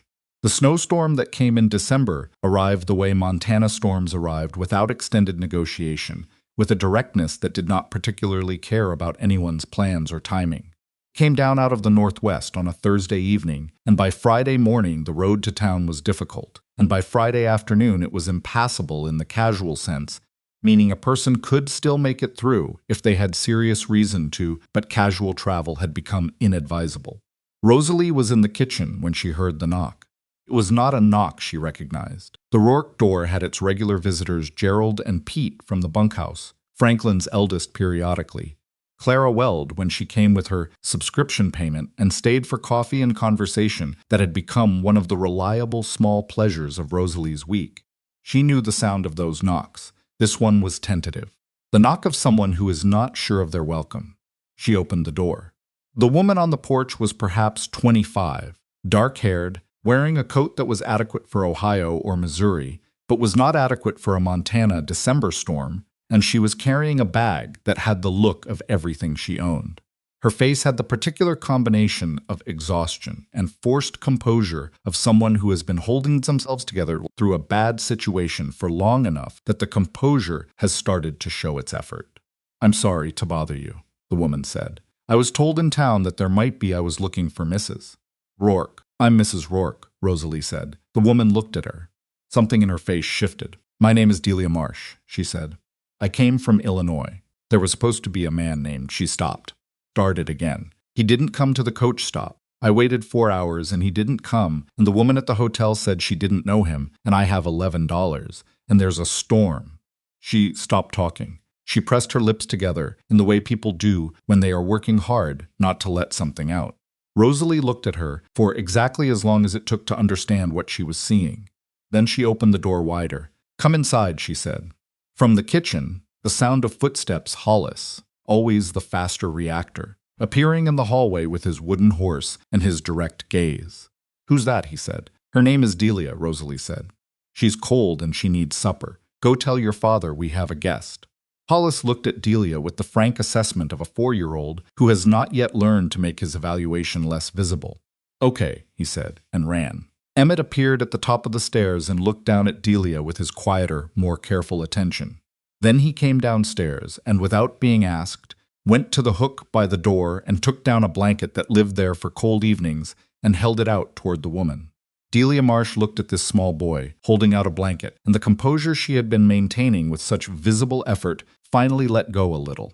Not completely, she was not a woman who fell apart easily. Rosalie could see that already, but enough that her breath came out in a way that carried more than just cold air. "Thank you," she said, and took the blanket. Thatcher appeared from the back of the house, stopping when he saw the scene in the doorway, his wife, a stranger woman wrapped in their blanket, his younger son already looking at the guest with proprietary concern. He read the situation in about 4 seconds. He looked at Rosalie. She looked back at him with the slight movement of her head that was not quite a nod, but contained all the information he needed. He looked at Delia. "Sit down," he said. "It's a bad night to be anywhere but inside." Delia stayed for 3 days, while the storm ran its course, sleeping in the room that had been Rosalie's first room, the one with the east window and the chest of drawers that had been re-leveled and the key that still worked.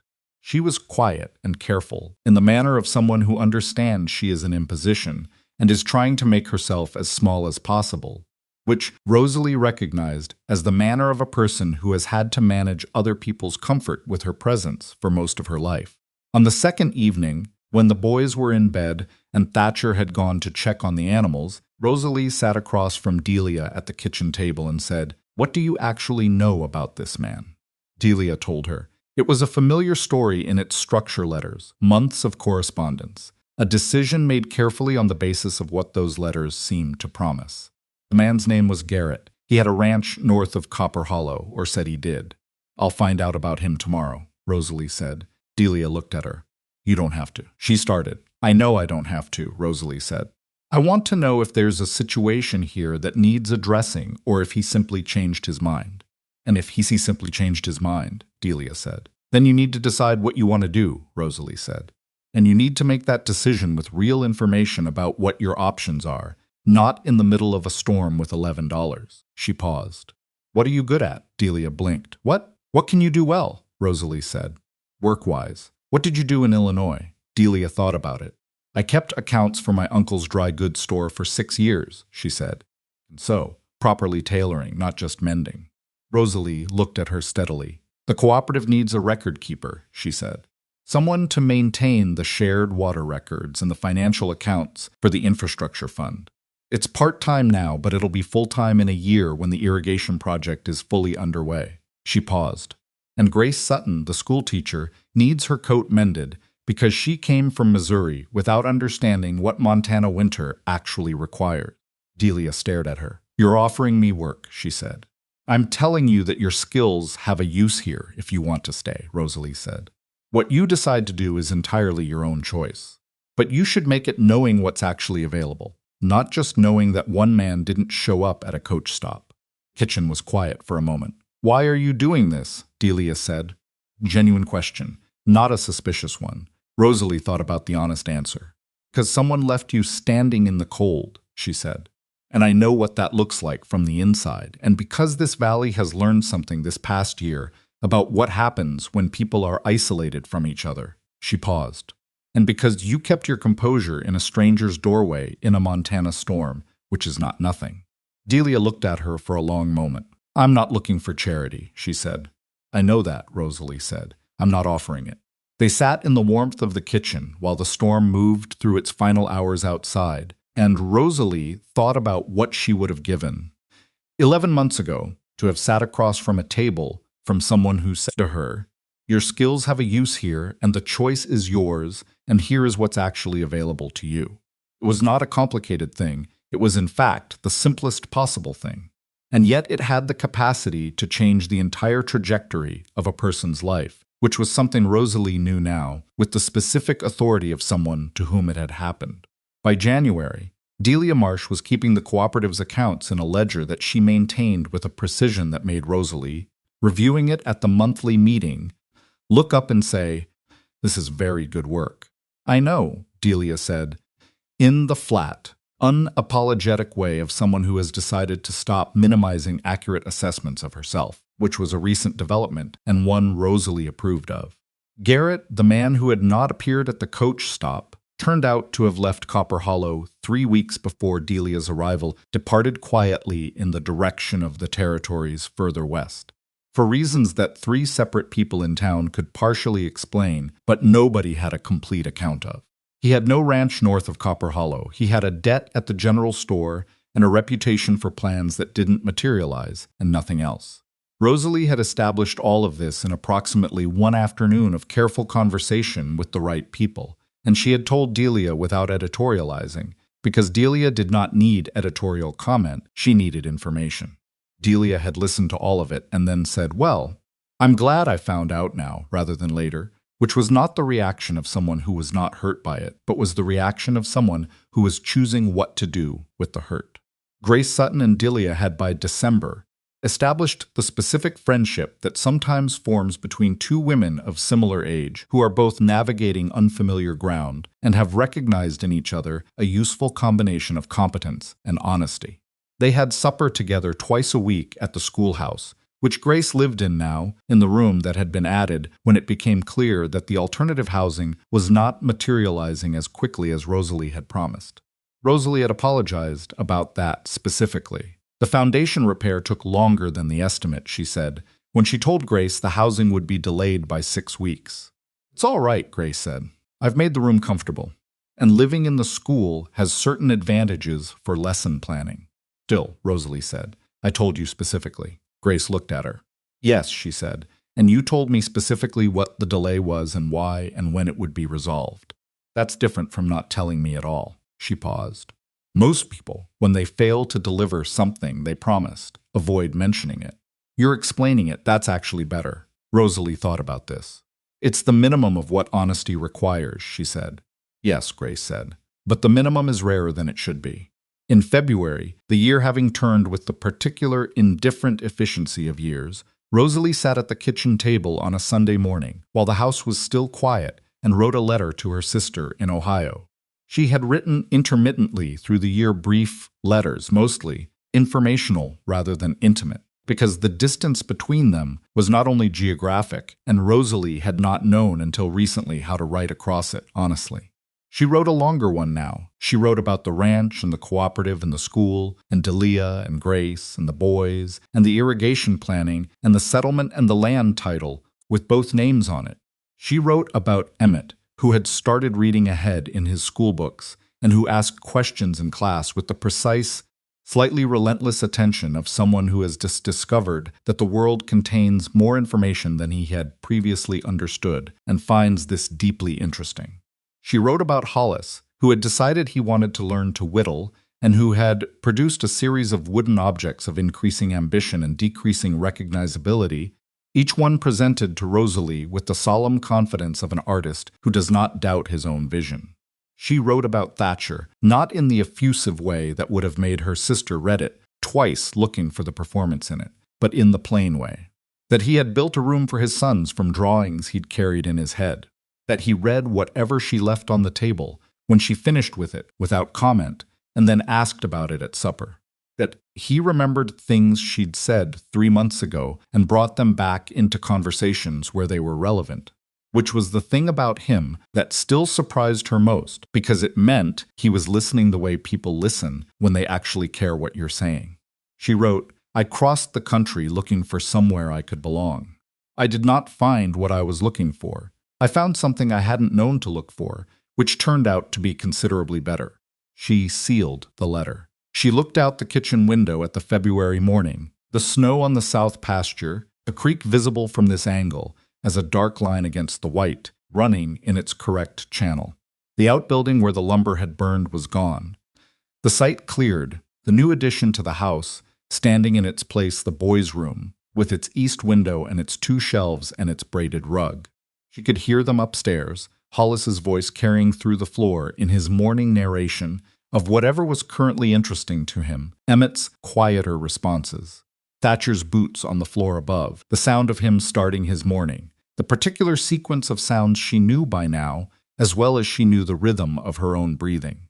She had come here not knowing a single person, not knowing the land or the winters, or how this particular community understood itself or what it needed. She had come with $23 and a suitcase and a letter burning in her coat pocket. What she had built here, not alone, never alone, but with her hands genuinely in, it was not what she had planned and not what she had been promised and not what anyone looking at that frozen Tuesday morning in November would have predicted. It was better than all of those things. It was real.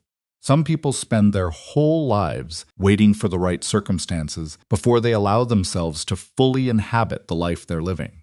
They wait for the uncertainty to resolve, for the situation to stabilize, for someone to tell them that they've earned the right to belong to the place they're standing in. Rosalie had learned not from a single moment, but from the accumulation of 100 ordinary ones, that belonging is not granted. It is not given by a man who opens a door, or a community that approves of you, or a circumstance that aligns itself conveniently. It is built, with your hands and your attention and your willingness to write things down and to show up in floodwater and to sit across a table from someone who is frightened and tell them the specific truth about what is actually available to them. It is built by the people willing to do that work in the time they have, in the place they happen to be standing. She picked up her coffee cup. Upstairs, Hollis laughed at something, loud and sudden and entirely unself-conscious. The laugh of a child who has not yet learned to make himself smaller than he is. Emmett said something in response. She couldn't hear the words, just the tone, the particular warmth that had been growing in him all year, like something slow and patient finding its way toward light. Thatcher's boots on the stairs, the door opening. "Coffee's made," she said, without turning around. "I can see that," he said, and she could hear in it the thing that had no name, but that she recognized completely the particular quality of a voice that is at home. He poured his coffee and sat down across from her and looked at the letter on the table. "Your sister," he said. "Yes," she said. "Long one this time," he said. "There was more to say," she said. He nodded and looked out the same window she'd been looking out. At the same February morning, the same creek, the same south pasture under its snow. They sat together in the quiet that was not empty, but full of the sounds of the house and the boys upstairs and the world outside going about its business in the cold, clear air. And it was ordinary in the way that all the best things eventually become ordinary when you've been lucky enough to keep them. Outside, the creek ran. The pasture waited for spring. The road that had brought Rosalie here from 2,000 miles away lay quiet under the snow, leading in both directions toward everything she'd left and everything she'd found. She had no need to look back down it. Everything worth keeping was already here.